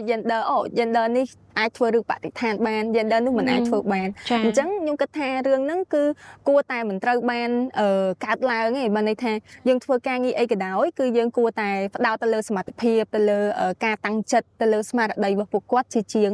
យើងគិតទៅលើរឿង gender ដូចបងនិយាយមិញអញ្ចឹងតើតើមួយនឹងការ stress ចំពោះ gender ធ្វើឲ្យគាត់ខាត់បង់នៅទូនីតិខាត់បង់នៅឱកាសផ្សេងទៀតហ្នឹងដែលវាប៉ះពាល់មកដល់សង្គមជាតិរបស់យើងទាំងមូលអញ្ចឹងសម្រាប់ការចូលរួមរបស់យុវជនជាមួយនឹងខាងអេកូយុវទូតកន្លងមកពួកគាត់ដូចបងបានលើកឡើងដែរដូចគាត់ទទួលបានការបដិបដាគាត់ទទួលបានការលើកទឹកចិត្តគ្រប់គ្រងផ្សេងហ្នឹងជាពិសេសគឺការផ្ដល់ឱកាសឲ្យគាត់ចាប់ផ្ដើមធ្វើការងារទាំងអស់ហ្នឹងអញ្ចឹង យុវជនផ្សេងគ្នាមកពីតំបន់ផ្សេងគ្នាគាត់មើលឃើញពីបញ្ហាបរិស្ថានដូចគ្នាហើយគាត់យកបេះដូងរបស់គាត់យកមកធ្វើការអញ្ចឹងគាត់ធ្វើការទៅលើចំណេះជំនាញដែលគាត់មានឧទាហរណ៍គាត់ចូលចិត្តឆ្លាញ់ការតស៊ូមតិគាត់ធ្វើផ្នែក debate ចឹងទៅគាត់ធ្វើកម្មវិធី debate ចឹងទៅប៉ុន្តែអ្នកផ្សេងទៀតគឺគាត់ផ្ដោតទៅលើការដែលគាត់ចង់ផលិតជាសម្ភារៈអប់រំបរិស្ថានអញ្ចឹងគាត់ផ្ដោតទៅលើរឿងហ្នឹងហើយអ្នកផ្សេងទៀតដែលគាត់មានទេពកោសល្យនៅក្នុងការនិយាយក្នុងការប្រើប្រាស់ជាវីដេអូជា graphic ផ្សេងហ្នឹងគឺគាត់ផ្ដោតទៅលើរឿងហ្នឹងចឹងទៅហើយយើងតែងតែផ្ដល់នៅការគ្រប់គ្រងយើងផ្ដល់នៅបរិយាកាសមួយដែលគ្រប់គ្រងនៅពួកគាត់ហើយយើងមាន access យើងមានការទទួលបានព័ត៌មានផ្សេងអំពីការគ្រប់គ្រងជា funding ជាធនធានផ្សេងហ្នឹងដែលអាចជួយគ្រប់គ្រងឲ្យយុវជនទាំងអស់ហ្នឹងគាត់អាចចាប់ផ្ដើមនៅសកម្មភាពទាំងអស់ហ្នឹងបានហើយខ្ញុំគិតថាការដែលយើងអាចធ្វើទៅបាននៅរឿងទាំងអស់នេះហ្នឹងគឺដោយសារតែយើងការធ្វើការឆ្លុះបញ្ចាំងដែរអញ្ចឹងដូចត្រឡប់មកវិញពីបើសិនជាពេលបច្ចុប្បន្ននេះខ្ញុំក៏លេចមើលទៅកាន់យុវជនទាំងអស់នោះដែលគាត់កំពុងធ្វើការងារបរិស្ថានហ្នឹងខ្ញុំហាក់ដូចជាខ្ញុំមើលខ្លួនឯងកាលពីប្រហែលឆ្នាំមុនអញ្ចឹងពីមុនមកយើងចាប់ផ្ដើមជាយុវជនដែលយើងអត់ទាន់ដឹងពីរឿងបរិស្ថានច្រើនទេហើយសូម្បីតែថាតើពាក្យអាកាសធាតុពាក្យធាតុអាកាសគាត់ថាដូចគ្នាយើងគិតថាវាដូចគ្នាហើយយើងអត់ដែលបានស្វែងយល់ស៊ីជម្រៅទេប៉ុន្តែក្រោយមកយើងមានឱកាសក្នុងការរៀនពីរឿងរ៉ាវទាំងអស់ហ្នឹងយើងជួបជាមួយនឹងអ្នកជំនាញយើងជួបជាមួយនឹងអ្នកដែលគាត់ធ្វើសកម្មភាពនៅក្នុងសង្គមនៅក្នុងសហគមន៍របស់គាត់ផ្ទាល់ហើយយើងមានក្តីសង្ឃឹមក្នុងការដែលយើងមើលឃើញនៅពិភពលោកមួយដែលមានប្រកបដោយចីរភាពអញ្ចឹងហើយខ្ញុំគិតថាហ្នឹងជាអីដែលជំរុញក៏ដូចជាវាជាកត្តាលិករមួយដែលបង្កើននៅចំនួនអ្នកដែលស្រឡាញ់បរិស្ថានគាត់ចង់ធ្វើការងារនៅក្នុងសកម្មភាពអាកាសធាតុទាំងអស់ហ្នឹងចាបងពួកខ្ញុំក៏ចាប់ផ្ដើមពីការយល់ដឹងពីពាក្យអីគេអាកាសធាតុនិងធាតុអាកាសដែរអូខេអូយឥឡូវបើយើងចូលនិយាយពាក្យណាឥឡូវនិយាយពាក្យហ្នឹងតិចមកបងគឹមជ័យឬក៏បងលីអាចប្រាប់បានថាពាក្យហ្នឹងខុសគ្នារបៀបម៉េចសម្រាប់ទស្សនិកជនយើងដែរអុយអ្នកខ្លះយល់អូខេគេឮថាការប្រែប្រួលធាតុអាកាសគេគិតថាជាការប្រែប្រួលអាកាសធាតុអីជាដើមអីចឹងទៅកន្លងមកខ្ញុំតាំងតែយល់ច្រឡំហើយមិនមែនត្រឹមតែពាក្យហ្នឹងច្រឡំនៅថ្នាក់សហគមន៍ទេខ្ញុំឃើញនៅខាងក្រសួងគេប្រើចេញប្រកាសថ្ងៃនេះធាតុអាកាសអាកាសធាតុប្រែប្រួលទម្លាក់អង្សាអីប៉ុណ្ណេះណាខ្ញុំឃើញថាគាត់មានការភ័ន្តច្រឡំដូចគ្នាទៅបង្កែបានប្រហែលឆ្នាំចុងក្រោយហ្នឹងទេការប្រែប្រួលអាកាសធាតុគឺយើងសំដៅទៅលើការរយៈពេលប្រែប្រួលធាតុអាកាសរយៈពេលវែងពី5ឆ្នាំរហូតដល់35ឆ្នាំមានថាវាការផ្លាស់ប្ដូរយ៉ាងម៉េចក៏រន្ទះអីមិនរាំងស្ងួតអីយ៉ាងម៉េចចឹងណាហើយចំណែកឯធាតុអាកាសហ្នឹងគឺរយៈពេលខ្លីមានថាធាតុអាកាសប្រចាំថ្ងៃដូចថ្ងៃនេះត្រជាក់ឆែកឡើងក្តៅថ្ងៃស្អែកឡើងក្តៅថ្ងៃអាហ្នឹងគឺធាតុអាកាសវិញហ្នឹងឯងតែពីមុនមកអត់ដឹងទេហើយឥឡូវយើងបានដឹងថាហើយទាំងអស់ហ្នឹងវាបណ្ដាលមកពីអីហ្នឹងហើយបណ្ដាលមកពីអីមកពីមនុស្សហើយនឹងសិទ្ធិធ្វើសកម្មភាពទាំងអស់ហ្នឹងហើយក្នុងនាមយើងជាសហគមន៍ក៏ដូចជាស្ត្រីក៏ដូចជាអ្នកធ្វើការងារសង្គមមួយតើយើងរួមចំណែកត្រូវធ្វើម៉េចដើម្បីឲ្យមានការបន្ស៊ាំហើយនឹងអាចចូលរួមចំណែកកាត់បន្ថយបានទៅលើរឿងហ្នឹងកាត់បន្ថយភាពងាយរងគ្រោះចាអូខេបើសិនជាបងអាចបន្ថែមបានដោយសារភាគច្រើនបងធ្វើសិក្ខាសាលានេះជាមួយយុវជនជាមួយក្មេងៗសិស្សសាលាអីអញ្ចឹងណាអញ្ចឹងយើងប្រើពាក្យមួយឲ្យងាយស្រួលគឺធាតុអាកាសប្រៀបដូចបន្ទុកប្រចាំខែយើងប្រឡងប្រចាំខែត្រូវអត់ប៉ុន្តែអាកាសធាតុវិញប្រៀបដូចជាបន្ទុកប្រចាំឆ្នាំឬក៏ប្រចាំឆមាសនិយាយចឹងក៏បានដែរពេលដែលយើងបុកសរុបប្រចាំខែហ្នឹងទៅវាឃើញឆមាសហើយអញ្ចឹងអាហ្នឹងអាចថាជាវិធីសាស្ត្រមួយដែលយើងអាច engage ឬក៏ជាមួយនឹងសិស្សជាមួយនឹងសិស្សតាមពិតទៅឧទាហរណ៍នេះបងយកចេញមកពីក្នុងកម្មវិធីមួយដែលបងចូលរួមគឺ Movers for Climate ដែលយើងធ្វើជាសិក្ខាសាលាផ្ដល់ទៅកាន់យុវជនក៏ដូចជាសិស្សសាលាអាចថាកម្រិតវិទ្យាល័យក៏ដូចជាដល់សាកលវិទ្យាល័យដែរដែលយើងងាយស្រួលក្នុងការបញ្យល់គាត់អញ្ចឹងណាកុំឲ្យគាត់ច្រឡំអូខេចាប់អារម្មណ៍អត់ទេ breakthrough អាចយកសុំយកពាក្យហ្នឹងទៅប្រើដែរពេលធ្វើសិក្ខាអីគេធ្វើសិក្ខាសាលាឬក៏ធ្វើការចែកម្លែកនៅក្នុងសហគមន៍អីចា បងក៏អាចយកទៅប្រើបានដែរហ្នឹងហើយបងចាអូខេបងអញ្ចឹងមុនហ្នឹងគឺយើងនិយាយច្រើនមែនតើតាក់ទងជាមួយនឹងទូនាទីស្ត្រីនៅក្នុងសកម្មភាពអាកាសធាតុណាហើយឥឡូវយើងមកនិយាយពីអាកាសវិញម្ដងចង់ដឹងថាតាមរយៈសកម្មភាពបងឬក៏នៅក្នុងសហគមន៍បងឬក៏នៅក្នុងបណ្ដាញឬក៏ស្ថាប័នបងក្រុមយុវជនបងហ្នឹងបងសម្លឹងឃើញមានឱកាសអីគេខ្លះដែរសម្រាប់ស្ត្រីក្នុងការចូលរួមសកម្មភាពអាកាសធាតុហ្នឹងបន្ថែមជាងហ្នឹងហើយក៏អាចមានឱកាសឲ្យគាត់តភ្ជាប់បណ្ដាញឬក៏រៀនសូត្របន្ថែមឬក៏ចែកម្លែកបទពិសោធន៍របស់គាត់ឬក៏នឹងឲ្យបង្រិចបណ្ដាញបន្ថែមទៅថ្នាក់ជាតិថ្នាក់អន្តរជាតិអីផ្សេងណាបងចាណាគេចាប់ផ្ដើមមុនក៏បានដែរខ្ញុំអាចចាប់ផ្ដើមមុនដោយសារតែនៅអេកូយុវទូតយើងចាប់ផ្ដើមជាក្រុមយុវជនដូច្នេះហើយថ្មីត្បិតតែមកដល់សប្តាហ៍ថ្ងៃនេះយើងមានជាក្រុមហ៊ុនក្នុងការផ្ដល់ជាក្រុមប្រឹក្សាយោបល់បែបtechnical បែបបច្ចេកទេសមែនប៉ុន្តែយើងនៅតែស្វាគមន៍នៅរាល់យុវជនដែលគាត់មានគំនិតក្នុងការបង្កើតជាគម្រោងបរិស្ថានគម្រោងសកម្មភាពអាកាសធាតុផ្សេងជាក់ស្ដែងខ្ញុំគិតថាមានឱកាសច្រើននេះពេលបច្ចុប្បន្ននេះឧទាហរណ៍យើងអាចរៀនចាសម្រាប់ក្មេងស្រីក៏ដូចជាអ្នកទូទៅដែរដែលគាត់ចង់ស្វែងយល់បន្ថែមពីសកម្មភាពអាកាសធាតុគាត់អាចទៅរៀន short course វគ្គខ្លីៗ online បន្ថែមបានហើយខ្ញុំសង្កេតឃើញមួយរយៈក្រោយនេះក៏យើងមានជាប្រភេទសិក្ខាសាលាបែបប្រចាំតំបន់ regional workshop ដែលវាផ្ដោតទៅលើតកតងជាមួយនឹងការធ្វើសកម្មភាពអាកាសធាតុហើយមួយទៀតដែរខ្ញុំចង់ចែកម្លែកអំពីកម្មវិធី Vaisili Professional Fellowship ឬក៏ Academic Fellowship ដែលជាការគ្រប់គ្រងពីទូតអាមេរិកទៅលើកម្មវិធីផ្លាស់ប្ដូរការសិក្សារយៈពេលខ្លីដែលនៅក្នុងនោះគឺយើងមានផ្ដោតទៅលើសកម្មភាពអាកាសធាតុដែលជាចំណុចមួយប្រធានបទមួយដ៏សំខាន់ដែរហើយជាក់ស្ដែងកាលពីឆ្នាំ2024ខ្ញុំបានចូលរួមនៅក្នុងកម្មវិធីនោះក្នុងនាមជា Professional Fellowship យើងផ្លាស់ប្ដូរការងារបទពិសោធន៍ការងារនៅសហរដ្ឋអាមេរិកហើយក្នុងរយៈពេលហ្នឹងដែរពេលដែលខ្ញុំបានទៅហ្នឹងគឺយើងបានផ្លាស់ប្ដូរពីអ្វីដែលយើងកំពុងអនុវត្តនៅក្នុងស្រុកខ្មែរទៅកាន់ fellow ដទៃទៀតអ្នកចូលរួមដទៃទៀតដែលគាត់មកពីតំបន់Southeast Asia ឬក៏តំបន់អាស៊ីអាគ្នេយ៍ដូចពួកយើងក៏ដូចជាអ្នករួមការងារនៅអាមេរិកដែរហើយគាត់បានស្វែងយល់ច្រើនពីសកម្មភាពទាំងអស់ហ្នឹងហើយឧទាហរណ៍ខ្ញុំលើកឡើងពីគម្រោងដែលយើងធ្វើជាមួយនឹងលោកគ្រូអ្នកគ្រូយើងធ្វើជាមួយនឹងយុវជនជាសិក្ខាសាលាខ្លីៗអំពីការប្រែប្រួលអាកាសធាតុហ្នឹងគឺគាត់បានកោតសរសើរហើយគាត់មើលឃើញពីគុណតម្លៃដែលយើងព្យាយាមកំពុងតែបណ្ដុះនៅធនធានមនុស្សនៅក្នុងដ៏សំខាន់នៅក្នុងប្រទេសកម្ពុជាយើងទៅលើការងារដោះស្រាយការប្រែប្រួលអាកាសធាតុទាំងអស់ហ្នឹងអូខេចាបងអរគុណច្រើនមែនតើចាបងគឹមចេងបើយើងប្រៀបធៀបពីមុនមកដល់ឥឡូវខ្ញុំគិតថាវាឱកាសឥឡូវវាឱកាសច្រើនជាងពីមុនមកគ្រាន់តែយើងប្រៀបធៀបថាថ្នត់គំនិតនៅសហគមន៍គឺគាត់អត់ឲ្យតម្លៃទៅលើក្មេងស្រីក៏ដូចជាស្ត្រីទេមេថាត្រូវគាត់បានផាត់ចោលត្រូវបានគាត់រើសអើងនៅថ្នាក់មូលដ្ឋានអីចឹងទៅឥ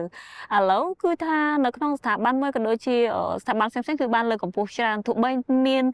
មិនសូវជាមានសមត្ថភាពប៉ុន្តែគឺបានលើកកម្ពស់ហើយនឹងលើកយកមកនិយាយនៅតុកច្រើនជាងមុនអានេះខ្ញុំគាត់ថាជាឱកាសហើយពេលដែលខ្ញុំតែងតែផ្សព្វផ្សាយដល់គាត់ឲ្យគាត់ប្រឹងបង្ហាញសមត្ថភាពជាងនៅដេកចាំឱកាសព្រោះពេលខ្លះចាំឲ្យគេមកលើកកម្ពស់យើងចាំកាលយើងជាយុវជនគឺជាធនធានមនុស្សហើយចាំឲ្យគេលើកមកចាំដេកចាំឱកាសអង្ការយើងត្រូវតែបង្កើតឱកាសបង្ហាញពីធនធានរបស់យើងឲ្យគេឃើញហើយយើងត្រូវចាប់ឱកាសនឹងយកមកឲ្យបានអាហ្នឹងគឺជាឱកាសហើយដូចបងលើកឡើងចឹងនៅប្រទេសយើងបច្ចុប្បន្ននេះគឺគេផ្ដល់ឱកាសឲ្យច្រើនណាស់គ្រប់ស្ថាប័នគ្រប់ការងារនៅក្នុង social media បង្ហាញសមត្ថភាពរបស់គាត់គឺឱកាសច្រើនហើយនៅដូចខ្ញុំផ្ទាល់ផ្លាស់ប្ដូរកន្លងមកនៅក្នុងសហគមន៍ស្ត្រីឆ្នាំមុនដំបូងគាត់ណែនាំជួបបានផងឥឡូវគាត់អាចខ្លាចជាក្រុមប្រឹក្សាឃុំគាត់អាចខ្លាចជាក្រុមប្រឹក្សាស្រុកបដូរទៅបានទាំងអស់ហ្នឹងឯងគឺជាគាត់មើលឃើញថាជាឱកាសទន្ទឹមនឹងគេ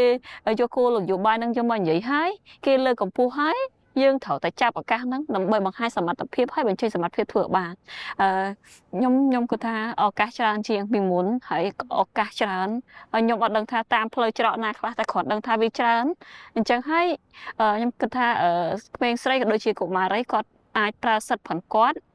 បញ្ចេញមតិឲ្យមានការឆ្លើយតបបានច្រើនជាងមុនតាមមធ្យោបាយតាមធនធានរបស់គាត់បំណិនរបស់គាត់ដែលគាត់មានស្រាប់អាហ្នឹង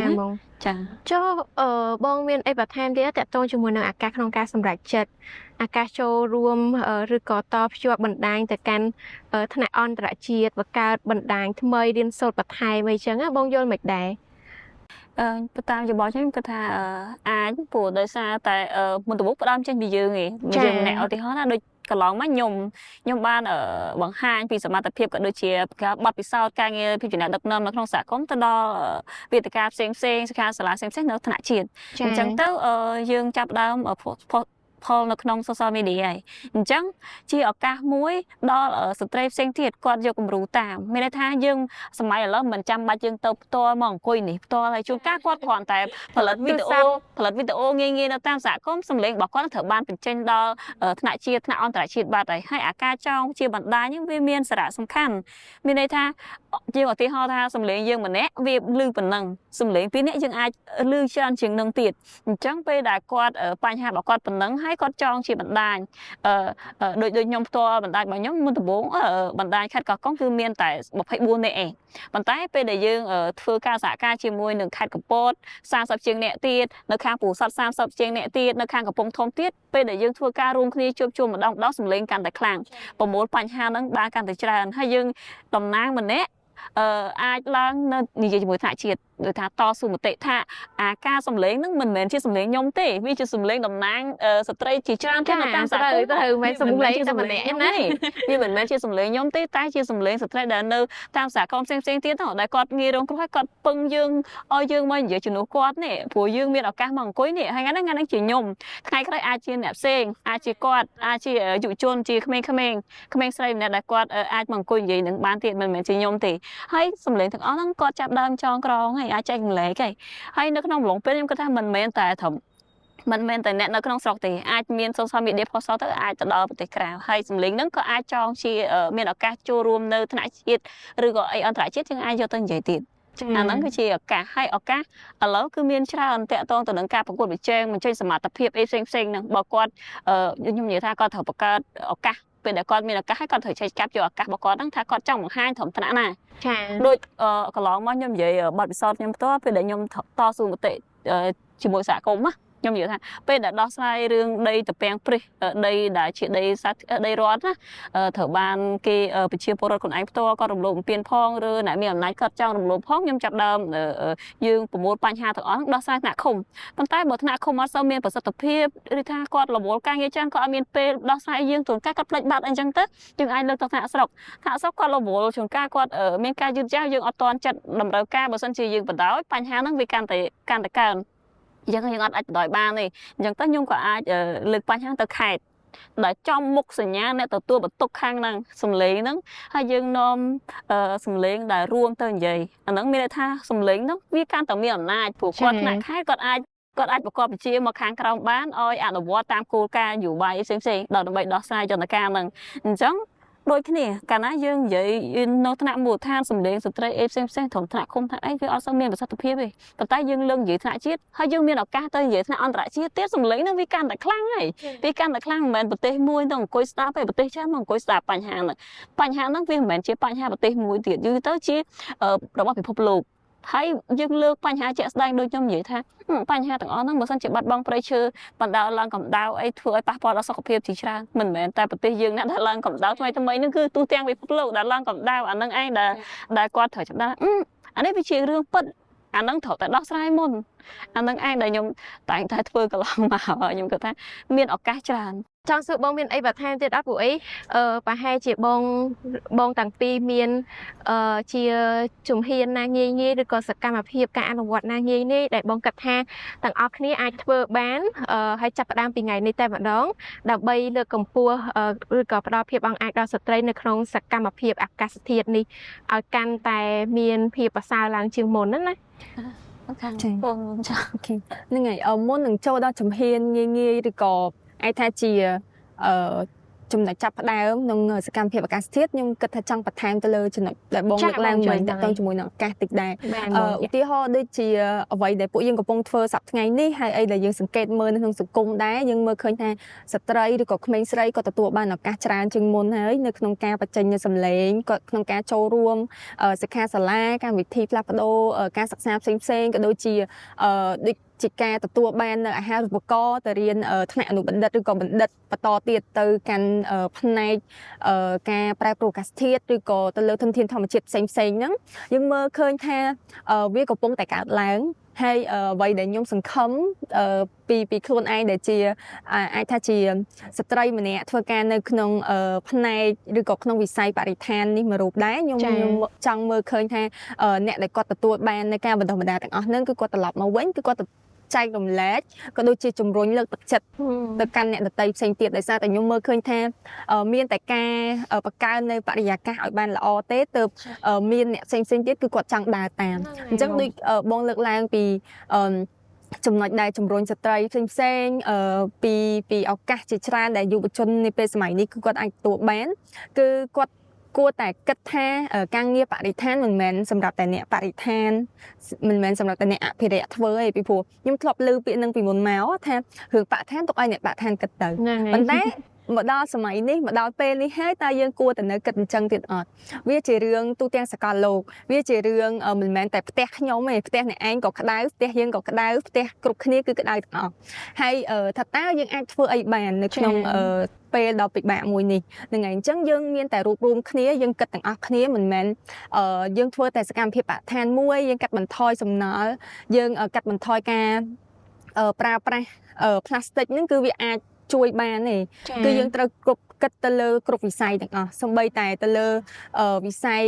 សំណង់ថាតើយើងអាចធ្វើមិនសាងសង់អគារដែលមិនបញ្ចេញនៅឧស្ម័នពុលច្រើនដែលមិនប្រើប្រាស់ធនធានខ្ជះខ្ជាយអញ្ចឹងយើងត្រូវគិតគ្រប់ជ្រុងជ្រោយទាំងអស់ទៅលើជីវិតរបស់យើងសប្តាហ៍ថ្ងៃនេះហើយសម្រាប់ចំណុចចាប់ផ្ដើមខ្ញុំគិតថាយើងទាំងអស់គ្នាអាចចាប់ផ្ដើមពីខ្លួនឯងសូម្បីតែយើងចាប់ផ្ដើមប្រើដបទឹកតើខ្លួននឹងជាជំហានមួយដ៏ល្អចាពីព្រោះដូចម្ដងទៀតត្រឡប់ទៅពេលខ្ញុំចាប់ផ្ដើមជាអ្នកធ្វើការងារស្ម័គ្រចិត្តខ្ញុំនៅមានដបដែលខ្ញុំប្រើតាំងពីជំនាន់ហ្នឹងរហូតមកដល់ឥឡូវនេះហើយខ្ញុំអត់ដែរទិញដបទេដោយសារតែភាគច្រើនយើងចូលរួមកម្មវិធីជាមួយនឹងអ្នកបរិស្ថានគ្នាឯងយើងដឹងហើយដបកាបូបរិស្ថាន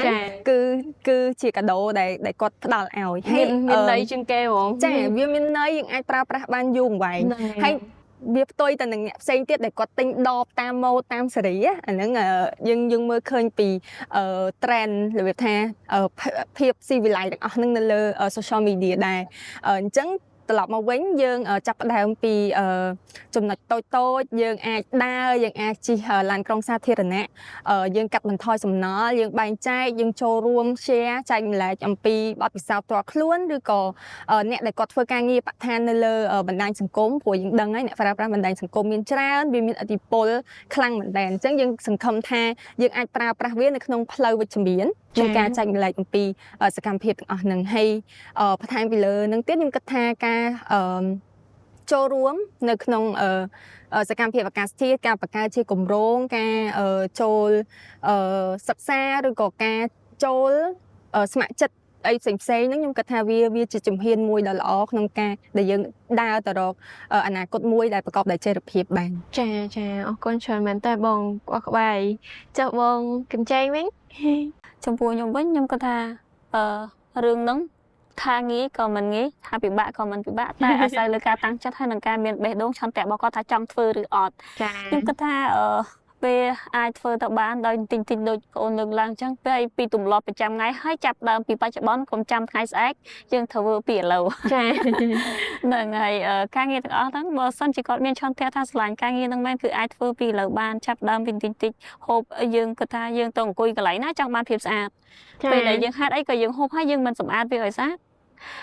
ពេលដែលយើងទៅលេងនៅទេសចរនៅមាត់សមុទ្រយើងចង់បានម្លប់កងកាំងត្រជាក់ ចង់បានអីចឹងខ្យល់បរិសុទ្ធហេតុអីក៏យើងមិនដាំដើមឈើហេតុអីក៏យើងមិនការពារវាព្រោះដាំមួយឆ្នាំអត់ងាយបានទេអាហ្នឹងតតែរាប់ឆ្នាំរាប់រយឆ្នាំទៅវាទទួលផលចុះហេតុអីក៏យើងមិនការពាររបស់ដែលមានស្រាប់អាហ្នឹងឯងដែលយើងជាត្រូវតែគិតសំណួរថាហេតុអីហើយយើងចាប់ដើមការធ្វើគួរតែធ្វើពីឥឡូវអាហ្នឹងខ្ញុំគាត់ថាចាប់ដើមត្រូវធ្វើឥឡូវហើយគិតពីបច្ចុប្បន្នពេលដែលខ្ញុំទៅប្រទេសគេដូចសង្ហបុរីអីគាត់និយាយថាពីមុនមកគ្រាន់ជាវាលសាច់មួយហើយឥឡូវខ្លះជាកោះមួយដែលព្រៃឈើគ្រាន់តាមផ្លូវអីឡើងកន្លែងណាក៏មានហើយគេចាប់ដើមគិតមានពេលថាអានេះគេដើរមុនយើងសង្ឃថាជិត100ឆ្នាំគេគិតគូរដល់ចំណុចហ្នឹងហើយគេដឹងថាហ្នឹងវាជាផលប៉ះពាល់យើងគឺដូចជាកញ្ចក់មួយអញ្ចឹងធនធានយើងមានស្រាប់អត់ចាំបាច់ដាំឡើងវិញទេដាំដែរប៉ុន្តែគ្រាន់ថាយើងមើលឃើញថាអាផលរងគ្រោះវាមិនទេគេបានគិតគូរហើយគេបានទុកជាបទពិសោធន៍ឲ្យយើងទៀតអញ្ចឹងយើងគួរតែរៀនសូត្រពីគេហើយយើងមកអភិរក្សទុកទាំងអស់គ្នារឿងខ្លះវាងាយហើយយើងអាចធ្វើបានទាំងអស់គ្នាខ្ញុំថាអាចធ្វើបានទាំងអស់គ្នាហើយផ្ដើមចេញពីយើងតែម្នាក់នឹងទៀតកាលណាយើងអនុវត្តធ្វើក៏អាចបានដូចខ្ញុំឧទាហរណ៍នៅសហគមន៍មួយសហគមន៍ជីផាតប្រហែលជាធ្លាប់បានលឺហ្នឹងហើយពេលដែលខ្ញុំទៅទស្សនកិច្ចខ្ញុំដឹកនាំសហគមន៍ដែលគាត់មានវ័យរៀងចាស់ដែរគាត់ទៅអញ្ចឹងណាគាត់ទៅអង្គុយហូបអីពេលដែលអង្គុយហូបអីហើយត្រូវដូចមានតុកអញ្ចឹងហើយមានក្មេងផងមានអីផងហើយគាត់ពេលដែលហូបអីទៅអាសបកក៏ក្រំធ្លាក់នៅក្រំតុកអញ្ចឹងធ្លាក់នៅធ្លាក់ខាងនេះណាហើយក្មេងនឹងអង្គុយនោះដល់ពេលធ្លាក់ហើយកូនក្មេងនឹងត្រូវលូនតាមក្រំតុកនឹងមកលូនហើយវាមករើសអាសបកក៏ក្រំហើយដាក់ក្នុងធុងសម្រាមដែលមនុស្សចាស់ធ្វើធ្លាក់ហើយយើងគិតថាអាហ្នឹងដូចជាការបង្រៀនមនុស្សមួយគាត់អត់មានប្រាប់ឬក៏អីគាត់មកលូនហើយគាត់ធ្វើបានអាហ្នឹងបង្ហាញឲ្យឃើញហ្នឹងហើយវាឬថារឿងខ្លះងាយយើងអាចធ្វើបានហើយដូចនៅរឿងទីមុខផ្ទះយើងសម្រាប់មុខផ្ទះយើងភាពស្អាតទៅយើងសប្បាយចិត្តយើងមានភាពកក់ក្ដៅពីធម្មជាតិយើងនឹងអាចផ្ដល់បានធម្មជាតិដូចខ្ញុំនៅកន្លែងខ្ញុំចាប់ខ្ញុំចង់ទៅដល់លេងនៅកន្លែងដែលមានកញ្ចុះមានអីញ៉ាំមានវាលស្រែមានអីទេសភាពល្អហេតុអីក៏បង្កើតខ្លួនឯងនៅហ្នឹងនៅកន្លែងយើងឲ្យធ្វើខ្លួនឯងឲ្យមានគោលបំណងយើងឲ្យជោគជ័យយើងចាំបាច់ទៅលេងកន្លែងគេពេលខ្លះខ្ញុំគិតអញ្ចឹងប៉ុន្តែមិនថាមិនលើកទឹកចិត្តថាអត់ឲ្យទៅកំសាន្តកន្លែងផ្សេងដើម្បីយកបទពិសោធន៍ទេអាហ្នឹងយើងនេះដែរបញ្ហាសង្គមយើងអាហ្នឹងក៏វាមិនមែនជារឿងយើងមួយដែរវាជារឿងគ្រប់ភាគីពាក់ព័ន្ធគ្រប់វិស័យអញ្ចឹងខ្ញុំសូមពរអ្នកដែលថាទាំងអាជ្ញាធរក៏ដូចជាស្ថាប័នផ្សេងវិស័យឯកជនមុននឹងគាត់ទៅអភិវឌ្ឍនៅតាមសហគមន៍ណាគាត់ធ្វើកលេខមើលច្បាប់ក្រមបរិស្ថានឬក៏គេហៅថាអីគេ ESG ដែលសិក្សាពីផលប៉ះពាល់បរិស្ថានណាមុននឹងអភិវឌ្ឍអីមួយនៅតាមសហគមន៍អញ្ចឹងចង់ឲ្យគាត់សិក្សាគ្រប់ជ្រុងជ្រោយថាតើការវិនិយោគមួយនឹងការអភិវឌ្ឍមួយនឹងវាមានផលប៉ះពាល់ដល់បរិស្ថានអត់វាជាតម្រូវការនៃការឆ្លើយតបរបស់ប្រជាពលរដ្ឋគាត់ចង់បានឬក៏ក៏អត់អាហ្នឹងខ្ញុំគ្រាន់តែចង់ថាអាហ្នឹងគឺសំណុំពរថាចង់ឲ្យពួកគាត់កលេចមើលក្រមបរិស្ថានច្បាប់ចេញថ្មីអញ្ចឹងយើងអាចនិយាយអញ្ចឹងបានទៅចេញសេចក្តីប្រកាសថ្មីអញ្ចឹងណាព្រោះដំបូងយើងមានច្បាប់ធនធានធម្មជាតិច្បាប់បរិស្ថានហ្នឹងផ្សេងហើយឥឡូវយើងរដ្ឋាភិបាលយើងចាប់ដើមមានច្បាប់មួយគេហៅថាក្រមបរិស្ថានវាវែងបន្តិចខ្ញុំគាត់បានលម្អិតដែរព្រោះទៅតែបញ្ជ្រាបហើយសហគមន៍ខ្លះអត់ទាំងដែលលឺផងហើយអាហ្នឹងខ្ញុំគាត់ថាច្បាប់ហ្នឹងវាមានអត្ថប្រយោជន៍សារៈសំខាន់មែនទែនសម្រាប់សហគមន៍ពោះសហគមន៍គឺជាតួឯកនៅទីនឹងផ្ទាល់ទាំងទទួលផលនិងទទួលគេហៅថាផលប៉ះពាល់ហ្នឹងហើយរកផលប៉ះពាល់គឺគាត់នឹងឯងអញ្ចឹងគឺខ្ញុំគ្រាន់តែផ្ដាំប៉ុណ្ណឹងចាអូខេល្អមែនតើដែលបងបានបញ្ជ្រាបអញ្ចឹងឲ្យពួកបងនៅពេលដែលបងនិយាយអញ្ចឹងទាំងខ្ញុំទាំងបងលីហើយនិងអ្នកផ្សេងទៀតក៏ពេលខ្លះក៏ពួកខ្ញុំអត់ដឹងដែរអត់ដឹងថាអូខេមានទាំងអស់ហ្នឹងដែលយើងត្រូវយល់ដឹងបន្ថែមនៅពេលដែលយើងទៅតំបន់ហ្នឹងឬក៏អីអញ្ចឹងណាល្អមែនតើដែលបងលើកចំណុចហ្នឹងឡើងដូចជានាំសម្លេងរបស់សហគមន៍បងមកកាន់ទីនេះអញ្ចឹងណាបងចាបងមានអីថាសម្រាប់ខ្ញុំគ្រាន់តែចង់លើកទឹកចិត្តឲ្យក្មេងស្រីនិងស្ត្រីផ្សេងទៀតគាត់ចូលរួមកាត់គូពីបញ្ហានឹងទាំងអស់គ្នាមិនមែនតែយើងចូលរួមប្រជុំយើងចូលរួមសិក្ខាសាលាហើយគឺចប់ទេហ្នឹងហើយយើងមិនដើម្បីយកតែវិញ្ញាបនបត្រឬក៏ដើម្បីយកតែឈ្មោះថាបានចូលរួមទេប៉ុន្តែយើងគួរតែយកចំណេះដឹងនឹងយកទៅពង្រីកបន្ថែមឲ្យមានភាពវិជ្ជមាននៅក្នុងសហគមន៍នៅក្នុងសង្គមរបស់យើងហើយសម្រាប់អ្នកដែលមានធនធានគាត់ដែលមានលទ្ធភាពគួរណាស់តែ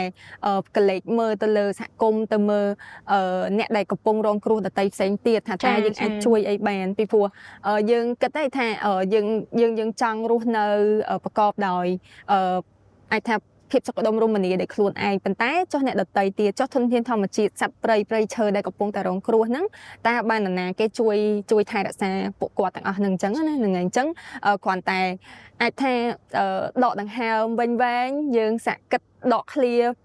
ពីជីវិតដ៏រវល់នៅក្នុង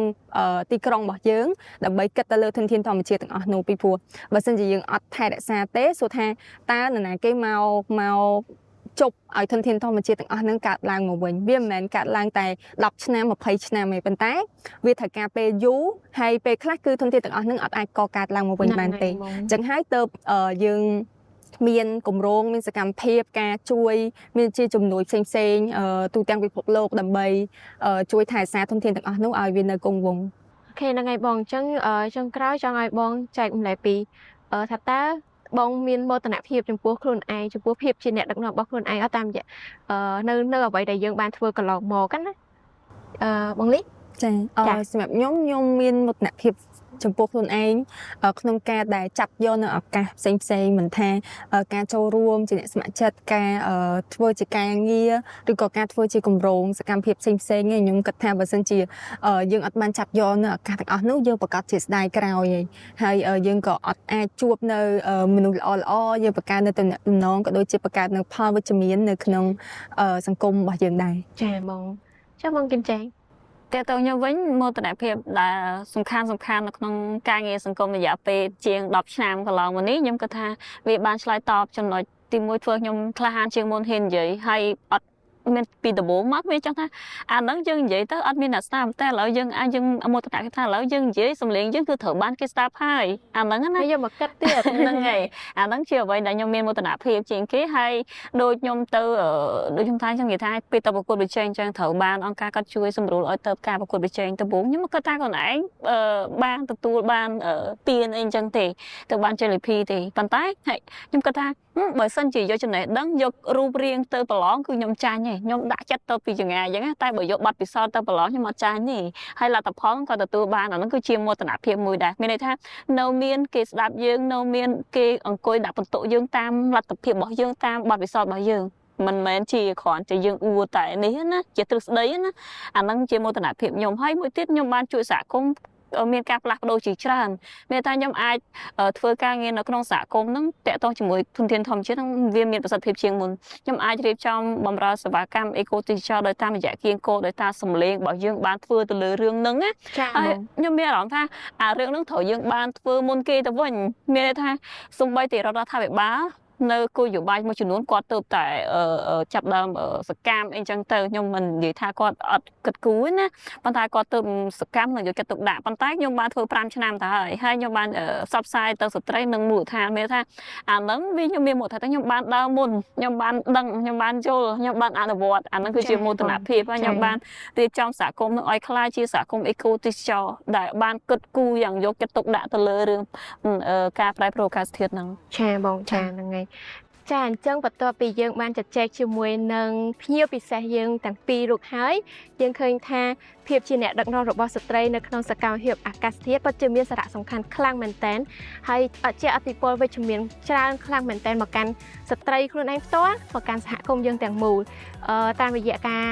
ដឹកនាំរបស់ស្ត្រីតាមរយៈការដែលស្ត្រីគ្នាឯងលើកទឹកចិត្តស្ត្រីគ្នាឯងក្នុងការធ្វើសកម្មភាពក៏ប៉ុន្តែស្របពេលនឹងដែរក៏យើងឃើញថាស្ត្រីនៅតែប្រឈមនៅផ្នត់គំនិតអវិជ្ជមានមួយចំនួននៅក្នុងសហគមន៍របស់យើងអញ្ចឹងគឺវាតម្រូវឲ្យយើងទាំងអស់គ្នាលើកទឹកចិត្តផ្ដល់ឱកាសឲ្យស្ត្រីជំនះនៅបទស្ថានសង្គមអវិជ្ជមានទាំងអស់ហ្នឹងហើយបន្តធ្វើជាគំរូភាពដល់ស្ត្រីផ្សេងទៀតលើកទឹកចិត្តស្ត្រីផ្សេងទៀតឲ្យចូលរួមសកម្មភាពអាកាសធាតុហើយយើងក៏ដូចគ្នាដែរគឺទទួលស្គាល់នៅការងារឬក៏ភាពជាអ្នកដឹកនាំរបស់ស្ត្រីដោយសារតែយើងឈានចូលដល់ទីបញ្ចប់ហើយចឹងខ្ញុំសូមអរគុណភ្ញៀវកិត្តិយសយើងទាំងពីររូបបងគឹមជ័យហើយនិងបងពុទ្ធធាវីដែលបានចូលរួមជាមួយនឹងទំលោកក្នុងការចែករំលែកនៅបទពិសោធន៍យ៉ាងមានអត្ថន័យយ៉ាងក្បោះក្បាយពិតជាស្ដាប់ហើយពិតជា inspiring ណាដែលបងបានចែករំលែកបទពិសោធន៍ច្រើនមែនតើតាក់ទងជាមួយនឹងការដែលបងផ្ដល់ឱកាសផ្ដល់ភាពអង្អាចលើកទឹកចិត្តស្ត្រីផ្សេងទៀតឲ្យចូលរួមនៅក្នុងសកម្មភាពសហគមន៍របស់បងហ្នឹងសង្ឃឹមថាទាំងអស់គ្នានឹងចូលរួមលើកកម្ពស់សមភាព gender និងកាត់បន្ថយភាពងាយរងគ្រោះរបស់ស្ត្រីពីការប្រែប្រួលអាកាសធាតុផ្ដើមពីយើងឈរដើម្បីស្ត្រីសូមអរគុណជម្រាបលាបាយបាយ